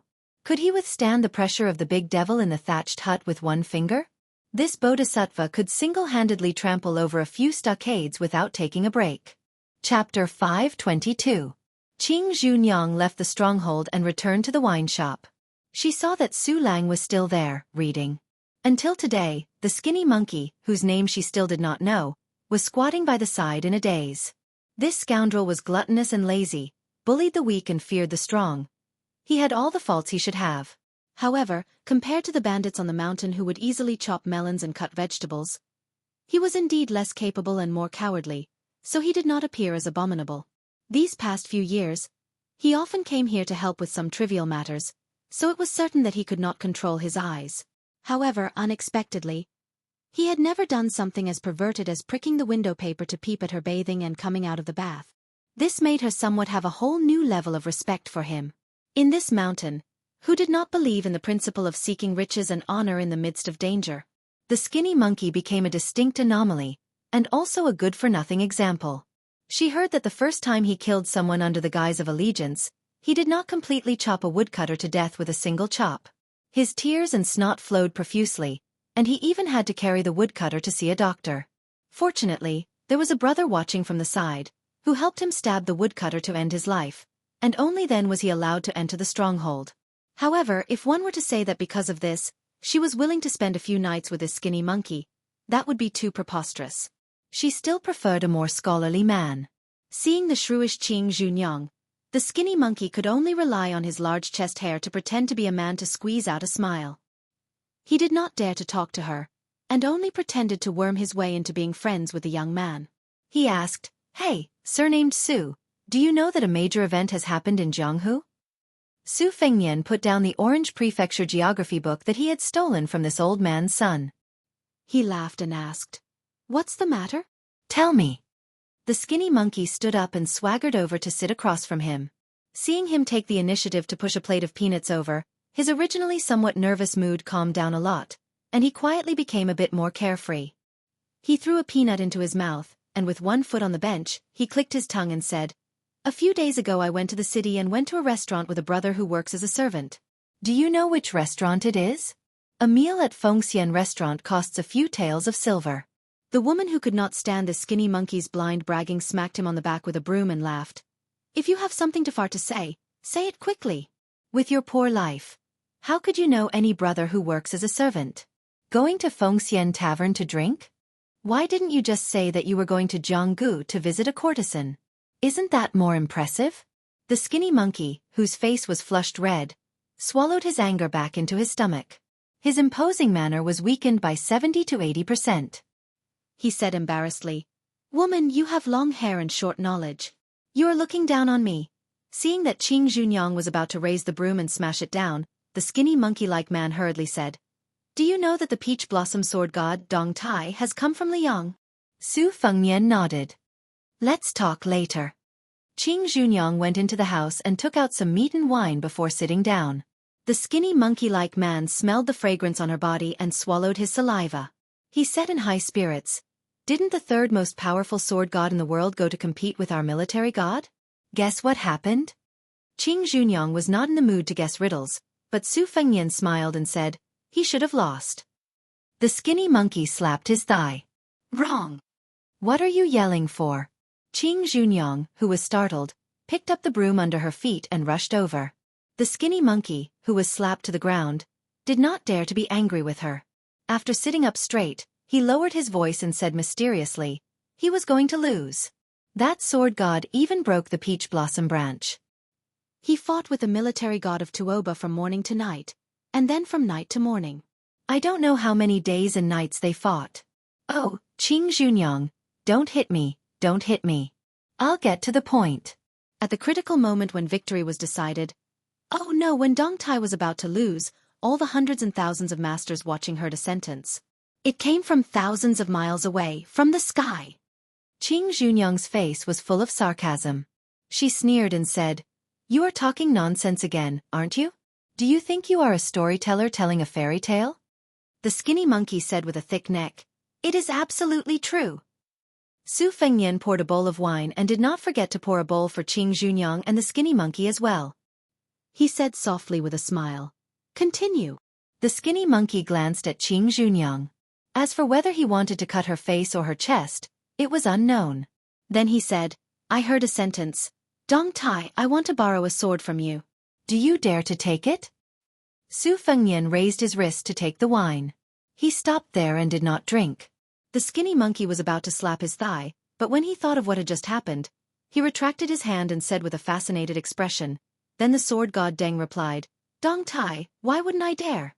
Thank you, Li Chun Gang, for opening the mountain for our swordsmanship. What happened next was even more frightening. A sword fell from the sky and into the hands of the peach blossom sword god. Then he fought the military god of Tuoba to a draw. No matter how soul-stirring the battle was, when it fell into the mouth of someone like the skinny monkey, there was always a lack of chewiness. Qing Junyang was skeptical. She had more doubts than she believed. She looked sideways and saw the young scholar drinking with his head lowered. The skinny monkey sighed and said in a muffled voice, They are all celestial beings flying around. I don't know if I will be able to catch a glimpse of them from afar in this lifetime. Qing Junyang did not think too deeply and asked casually, Who is this Li Chun Gang? Who can lend a sword to the third most powerful person in the world, the peach blossom sword god?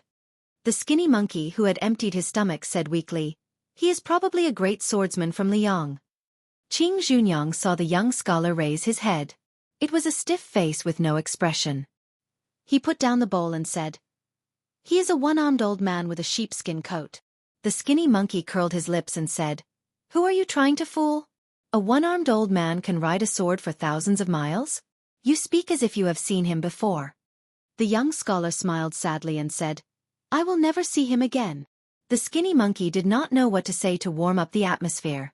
He saw Qing Junyang go into the house to work. After eating more than half of the wine, meat and peanuts, he felt bored and went back to the mountain. Qing Junyang stood at the door from time to time and glanced at Su Lang. There was a long sword with a green scabbard on the table. She squinted her red phoenix eyes that even she would be jealous of. She just pursed her lips and stared blankly. Other than 2 meals, he just sat there. Qing Junyang still couldn't sleep even after the sky darkened. Through the window, she saw the flickering oil lamp outside. She put on her clothes and walked out, asking softly, Do you want some wine? He turned his head and smiled. He said softly, No need. She still went to get a jar of wine. It was one of the few remaining good wine. After opening the seal, the aroma filled the air. She said, I will drink by myself. After drinking a few bowls, she asked, You really don't want to drink? He shook his head and said, Just drink. I will wait for you to get drunk and have sex. The woman, who was amused, really started drinking alone. She drank heartily and did not lose to those men who boasted that they could only nod their heads if they were killed. As she drank, she began to speak in detail. Just like the saying in my hometown, a hairless bird is taken care of by the heavens. In any case, I somehow managed to survive. I was afraid of death and felt that it was too ugly to hang myself. How painful would it be to slit your throat and stab your stomach with a kitchen knife? A chaste and pure woman. I really can't do it. This woman who used to rub ink with her bare hands and add incense with her red sleeves, was also Qing Junyang, who used to make human meat buns. She was drunk and her eyes were hazy with tears. That husband of mine did not do anything bad, but he did too many good things. The maids in the house were all poor children. When they made mistakes, he was not willing to punish them severely. I was always the good guy and the bad guy. The farmlands that we rented out were not of good years. They said that they received IOU, but they piled up year after year. How could they ask for it back? How did they die? Since you are heroes who enforce justice on behalf of the heavens, why don't you just rob the rich to help the poor? Why do you have to kill everyone before you stop? The people you killed were all good people who were no worse than you. Su Fengnian said calmly, The last time I saw my eldest sister who had married far away, I advised her to go home. She refused, saying that the first marriage depends on the family, and the second marriage depends on the body. I knew she was waiting for someone. The woman laughed and cried, Did she wait? Su Fengnian nodded and said, She waited, but I would rather not wait. She turned her head and wiped her tears. She stopped drinking and sobbing. The two of them were silent. With a bang, the drunk woman knocked her head on the table. Her lips trembled as she stretched out a hand and said softly, "My daughter, if she was still alive, she should be this tall, right?" She raised her outstretched hand slightly, and the fingers of the hand that pressed against the table stiffened. "Taller," Su Fengnian said. "Ever since I picked up the blade and started practicing martial arts, I don't think I have done a single good deed that has anything to do with helping the weak. Today, I'll be unreasonable. Tell me who you want to kill, and I'll kill that person." She just turned her head and looked at this stranger who was becoming more and more unfamiliar. She asked, "If you kill someone, will my daughter be able to live and grow taller under my watch?" Su Fengnian carried the spring and autumn sword on his back and walked up the mountain. Chapter 523. Han Feng sat in front of the desk, caressing a golden saber with a diamond-shaped handle. It was a decorative saber with little practical use. He was thinking about when to pawn it for some money so that he could solve the urgent needs of the stockade. Putting down the golden saber, he saw a miniature ivory diamond sutra paperweight on the desk. Han Feng touched the densely engraved words on the paperweight with his fingers and sighed heavily. A single coin is enough to starve a hero to death. Han Feng lived on the upper floor of the Loyalty Hall. When he pushed open the window, he could see the apricot yellow flag that was erected on the blue stone square. Unlike many of the bandits in the stronghold who only wanted to live a good life, he had been keeping himself clean all these years. He did not abduct women up the mountain to be used as tools to satisfy his lust. In the past, when he went down the mountain to kill the rich and help the poor, or to block the roads and cut off the paths, he would distribute those delicate and pretty women to his subordinates. Song Kuei and Feng Dei, who sat in the top few positions, were not greedy for money. Their only hobby was to compete with each other for the affection of women and fight with each other. Every time, he and Zhang Xiuqing had to mediate between them to make peace. Just like this time, when Song Kuei was beheaded on the execution field, the wives and concubines he left behind in the stronghold would become the playthings of the rest of the brothers tonight. This was also the reason why Han Feng was unwilling to take any wives or concubines. As a bandit, few people could enjoy their old age in peace. It was already a blessing from God to be able to live to the age of half a century. The stronghold was at its peak. Excluding those who had families to feed, there were more than 200 brothers who could ride horses and kill people. They came and went like the wind. There were no military towns stationed soldiers in the hundreds of li around Mount Liui. The local government was not strong enough to suppress the bandits. When facing their own stronghold, they would be thanking the gods if they did not go to the government office and behead the officials row by row. However, now that the stronghold had lost its power, there were only a dozen or so capable subordinates. Many of those who used to be brothers in the past had died, and most of those who were still alive had gone to the other strongholds on the mountain. Those who were left behind were burdened by injuries and injuries. They were raised in the stronghold and had bad tempers. They either complained about the lack of fresh women or complained about the lack of wine and meat. Han Feng also knew that she was burdened by her reputation, so there were many things that she could not say, and she could not even show the slightest expression. Now the only one who could speak the truth was Zhang Xiuqing, whose family background was similar to hers. It was not scary that the monkeys would scatter when the tree fell, but it was frightening when everyone pushed the tree away. Some of the nearby strongholds who used to rely on him for food spared no effort in luring gold, silver, and pretty girls to gather a large number of men and horses, and from time to time, they would bring their brothers to the foot of the mountain to kill to their heart's content. A few of the villages who used to have secret connections with Mount Liui were all wiped out without any consideration for old relationships. Those leaders were unscrupulous in doing things and were never particular about the means. Some of them even flirted with the government, military school and constables, throwing large amounts of silver into their pockets and even helping the government to do the dirty work that should have been done by the government. Not long ago, an official who had a good relationship with the Silver Bottle stronghold spent 500 taels of silver to privately hire villains from the stronghold to slaughter the entire family of a small official who was not from the village. Even a few young children were not spared. It was said that they were hung on a long spear just like that. Some other strongholds licked their faces and became willing dogs for the stewards of the Shen family's cottage, acknowledging their uncles as their godfathers. There was even a 40-year-old stronghold leader who took a young woman from the cottage as his godmother, just because she was the favored concubine of a ferocious demonic cultivator in the cottage. These shameless things, especially the collusion between the government and the bandits, were always despised by Han Feng. It was no wonder that such a large loyalty stronghold was declining. It was funny that the stronghold was able to disperse and not fall down thanks to Lady Green Bamboo at the foot of the mountain. If it were not for her half-year affair with one of the top demons in the cottage, the other big strongholds would have come over with real swords and spears to take over the stronghold. After 2 knocks on the door, Zhang Xiuqing pushed the door open and entered without waiting for a reply. He and Han Feng got along well and was also the military advisor in charge of the internal affairs of the stronghold. There was no need for him to be pretentious over the details. When Han Feng saw this trusted subordinate whom she had known for many years, her mood improved. She called out Zhang Xiuqing's name and smiled. "Fu Ling can't sleep?" Zhang Xiuqing's face was gloomy. Feng Dei and Hong Qian are fighting again. They even threatened to sign a life and death contract, saying that they cannot live under the same sky. They asked me to write the contract. In a fit of anger, I ignored both of them to save myself the trouble. Han Feng smiled. "Is it because of the concubine that Song Kue bought from the brothel for 200 taels of silver?" Zhang Xiuqing snorted coldly. They keep saying that they are willing to risk their lives for their brothers. In the end, they are still going against their brothers because of a woman. Han Feng said guiltily.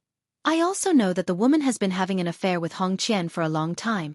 She should have entered his house." However, Feng Dei was envious and insisted on interfering. It was indeed unreasonable of him to spoil this good thing.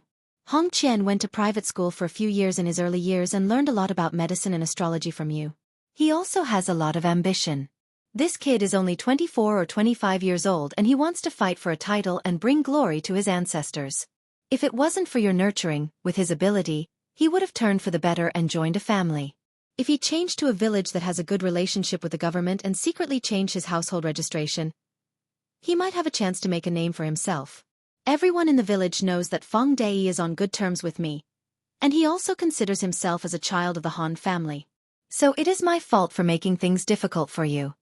Zhang Xiuqing's expression softened slightly. He waved his hand. "First Master, you are exaggerating. Fu Ling just feels that it is a pity for this family business." Han Feng sighed softly. The sky wants to rain, and the mother wants to get married. There is nothing that can be done about it. Han Feng stood up and walked to the window with the chief strategist. The breeze caressed her face. She looked at the night scenery of the mountains under the bright moonlight. Her state of mind became calmer. Suddenly she smiled. A village woman is like a village woman. No matter how pretty that vixen looks, she is still a village woman. Zhang Xiuqing smiled knowingly. Hong Qian and Feng Dei are just village men. They have never tasted the delicacies of the mountains and seas. Naturally, they will fight until their heads bleed. Look, aren't they already invited to the square to compete? Chapter 524. Han Feng pressed her hands on the windowsill. It doesn't matter. Feng Dei may look boorish, but he is actually more meticulous than a girl who is in love. He is full of schemes and he is only taking the opportunity to find trouble with Hong Qian. Now that the stronghold is in decline and the third position is vacant, he wants to take the lead and sit under his butt. Hong Qian has a good constitution and a good comprehension ability. His martial arts are improving steadily. Feng Dei can only rely on brute force to fight as soon as possible. After a year and a half, he won't have to compete with Hong Qian anymore. This black bull is too clever, but he doesn't know that Hong Qian's ambition doesn't lie here. Actually, if he makes more connections now, he might need to rely on Hong Qian to hold up the apricot yellow flag in the future. Fu Ling, I will teach Feng Dei a lesson later and make him know his place. You should also say a few words to Hong Qian, who is half a disciple. We are really a father and a mother. It's tough. Zhang Xiuqing smiled and said, It's considered good. Compared to those stronghold chiefs who are grandchildren, we are at least considered as elders. The two of them looked at each other and smiled. Zhang Xiuqing frowned and asked, First Master, how should we deal with that scholar from Gusai Prefecture called Su Lang? Han Feng shook her head and said, Don't bother about it. Today is different from the past. No matter if he is a scholar who is studying abroad or a spy sent by the government, we can't afford to offend him. The former is still okay. We can treat him with respect. If it is the latter, even if we can't afford to offend him, we can still hide from him. Zhang Xiuqing squinted his almond eyes and was filled with murderous aura. It doesn't matter. If the government really dares to send troops to kill us and leave us no way out, I just need to bring 10 elite brothers to sneak into the city and kill all the people in the backyard of these officials." Han Feng smiled and said, "You, the heavenly monarch of thunder, don't look like a Zhenren Feng." Zhang Xiuqing's eyes dimmed. He sighed and said, "What Zhenren? He's just a bandit in a Taoist robe. He only knows how to subdue demons and devils on paper." With a regretful look, Han Feng said, "It's because the stockade is too small for Brother Fulling to display his talents and skills. If we could have been a little more powerful back then and had 300 brothers, we would have had enough power to ask for an official position. If we were recruited by the imperial court, we would have at least 6 or 7 official positions with real power in the inner circle and 30 or 40 official positions outside the inner circle. Not to mention Brother Fulling's strategic planning. With your identity as an outer circle disciple of the Tao De sect, you wouldn't have had to deal with the daily necessities in the stockade." Zhang Xiuqing stretched out 2 fingers and stroked his beard. He smiled broadly and said, "Life and death are decreed by fate. Riches and honor are in the hands of the heavens. Ordinary people like me can't force things." Han Feng's eyes widened. At the same time, the Taoist blurted out, "That's not right. Why did the devil show himself?" Han Feng glanced at the Taoist beside her from the corner of her eyes. On the martial arts field paved with bluestones, a group of people appeared out of nowhere.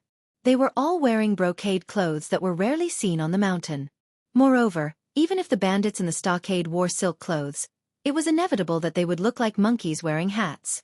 The dozen or so handsome men and beautiful women had a very good temperament, like immortals from heaven descending to the mortal world, making people jealous. The leading middle-aged man wore a wide-sleeved white robe and came barefoot. His face was like jade and he didn't carry a sword. However, there were several sword-wielding attendants beside him. Needless to say, such a magnificent scene was the arrival of the nobles from the Xianxia's thatched cottage on the Changle Peak of the Liuyi Mountain. When Han Feng saw that Hong Qian left the field and didn't fight with Feng Dai, he walked towards the graceful man who looked like a marquis in the mortal world and bowed respectfully. Han Feng's heart sank to the bottom. As expected, Hong Qian had secretly changed his allegiance and joined the cottage. Han Feng sneered. The Taoist Zhang Xiuqing was furious. He angrily scolded, "Bastard!" and jumped out of the window and landed on the field. Feng Dai and the dozen or so brothers in the stockade who were watching the show were also on guard. Zhang Xiuqing pulled out the pine-patterned peach wood sword from his back and pointed it at Hong Qian. He said in pain, "Hong Qian, the stockade has treated you well. Back then, you killed the soldiers and had no other way out. It was the master who took pity on your abilities and took you in. Why did you do such a disobedient thing?" Hong Qian's simple words made Zhang Xiuqing, who was half a master, speechless. People walk towards higher places. Hong Qian continued expressionlessly, "That's right. It was me who reported to Immortal Zhongli that a strange man tried to get close to Lady Qingzhu. Since Lady Qingzhu had entered the divine residence of the cottage, she should be a member of the cottage alive and a ghost of the cottage dead. She was unscrupulous. What's wrong with me telling the Immortal Master?" "Master, the Immortal Master has already promised me that as long as you are willing to leave the stockade, the Immortal Master will be merciful and there will be a place for you in the cottage." "Isn't such great glory what you have been dreaming of for many years? I built a Qingyun ladder for you out of kindness. What's wrong with that?" Immortal Zhongli's trip this time was on the way, and he didn't intend to argue with the stockade. He only went to take the lives of that adulterous couple. The man with bare feet on the ground finally spoke.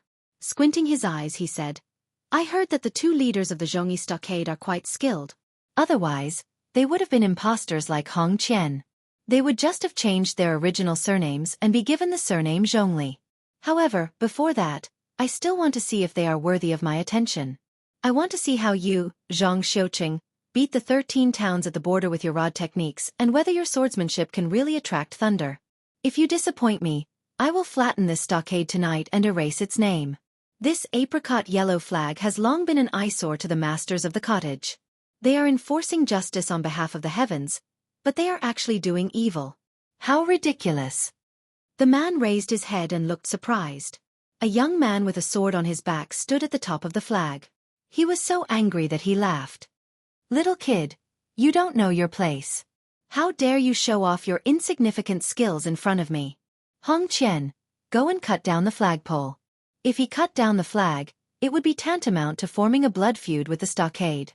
Hong Qian knew the severity of the situation, but he still gritted his teeth and ran forward, cutting down the flagpole with one strike.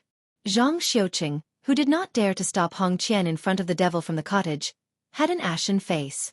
Zhongyi stockade was completely finished. The flagpole suddenly fell towards the center of the square. However, the traveling scholar who only dared to fight with a widow at the foot of the mountain did not lose his footing and fall to the ground. His body was still as straight as a spear. When he landed with the flagpole that had fallen to the ground swayed and was kicked out by him. The flagpole was used as a sword and shot towards the carefree devil from the cottage. Hong Qian shouted angrily and slashed down with his sword. Unexpectedly, when the sharp blade hit the flagpole, not only did it not break the flagpole, but a huge force also rebounded into the sword. He almost could not hold the sword. Hong Qian, whose ocean of qi was churning, staggered back a few steps. He looked over in shock and could no longer see the weak scholar. The devil from the cottage, whose surname was Zhongli, sneered. He stepped out and pressed his palm on one end of the flagpole, breaking it inch by inch. There was no doubt that he was an expert. Everyone only saw the scene of him breaking through the flagpole, but did not see that he had quietly slid back a few inches. The devil tried to raise his qi several times but could not stop himself from retreating. The fear in his eyes was no less than Hong Qian's. When he saw the young swordsman disappear in a flash, he finally could not hold it in and said in a low voice, "Sword, come!" The sword boy hurriedly threw out a simple ancient sword covered with ice cracks. The next scene was that the young man stood in front of the famous middle-aged devil of Mount Liui. One of his hands overstepped his authority and caught the ancient sword for his master. The other hand grabbed the devil's neck and lifted him up. The devil broke a flag, but the young man twisted the ancient sword in his hand and broke it inch by inch. Su Fengnian stared at the ferocious red face and asked coldly, "Do you deserve to use a sword? Do you deserve to use the word sword come?" Chapter 525. Su Fengnian casually threw away the useless sword that was once known to cut jade like mud and asked again, "Who allowed you to say the word sword?" Normally, if someone dared to be so arrogant and rude, he would be chopped into minced meat and fed to the dogs with his sword. However, this young man, who was even more of a devil than him, was stronger than him. He struggled to gasp and said, "I heard that the sword Immortal Li Chungang of the Liang dynasty once said that he was a model for swordsmen of our generation, so I secretly learned and used it. If young master is dissatisfied, Zhongli Handan, won't say it again. I won't say it again for the rest of my life." Zhongli Handan's face turned from red to purple as he gasped and said, "I heard that the sword Immortal Li Chungang of the Liang dynasty once said that he was a model for swordsmen of our generation, so I secretly learned and used it. If young master is dissatisfied, Zhongli Handan, will never say it again." Su Fengnian responded with an "oh" and raised his hand. He slapped the side of the head of this immortal from the cottage. Then, his head was pulled out of the body and rolled far away like a watermelon. Su Fengnian threw away the headless body and laughed softly. "Sword and lie are such common words. It must be very difficult for you to keep your promise. In order not to break your promise, I have to help you." When the servant boy who handed Zhongli Handan the sword saw his master die suddenly, he did not care about anything else.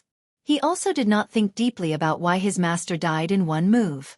He only thought that he was tricked by a villain and was careless. He snatched the famous sword from the other servant who was holding the sword. After he pulled out the sword with a clang, he angrily rebuked with red eyes, "You crazy country bastard, do you know that Master Zhongli is the next hut master of Shenmen's straw hut? I will tear you into pieces and let you die without a burial place." In the eyes of Han Feng, Zhang Xiuqing and the others who were not weak in martial arts, the sword boy's sword strike was not to be underestimated. The 5 fingers of Su Fengnian's left hand hooked into a claw, and the head that was dripping with blood flew back out of thin air. Coincidentally, it was split into 2 by the sword boy's sword. However, the splattering blood was all bounced off by a layer of Fata Morgana. On the other hand, the domineering sword boy's face was covered in blood. His sword chopped open his master's head, and it hovered 3 to 4 inches above the sword-carrying scholar's head. Su Fengnian slowly raised his arm and flicked the sword away from the sword boy's hand with a flick of his finger. The sword broke free from the sword boy's hand and slapped his white cheek. Instantly, a long red mark as wide as the sword body appeared. After the ancient sword with a rare cat's eye stone inlaid in the sword guard left Su Fengnian's hand, it strangely pulled back into Su Fengnian's hand and cracked inch by inch. Su Fengnian smiled at the stunned sword boy and said, I have never even heard of Shen Men's thatched hut. How would I know who this piece of trash with a broken head is?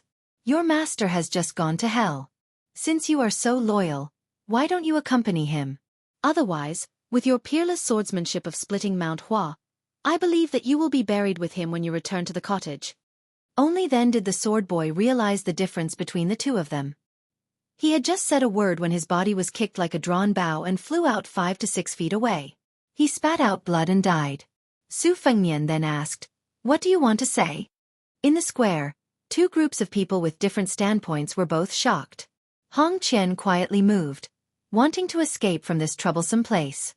After cutting down the flag, he had already cut off all ties with the loyal and righteous stronghold. There was no room for negotiation. The big backer that he had found with great difficulty died on the spot.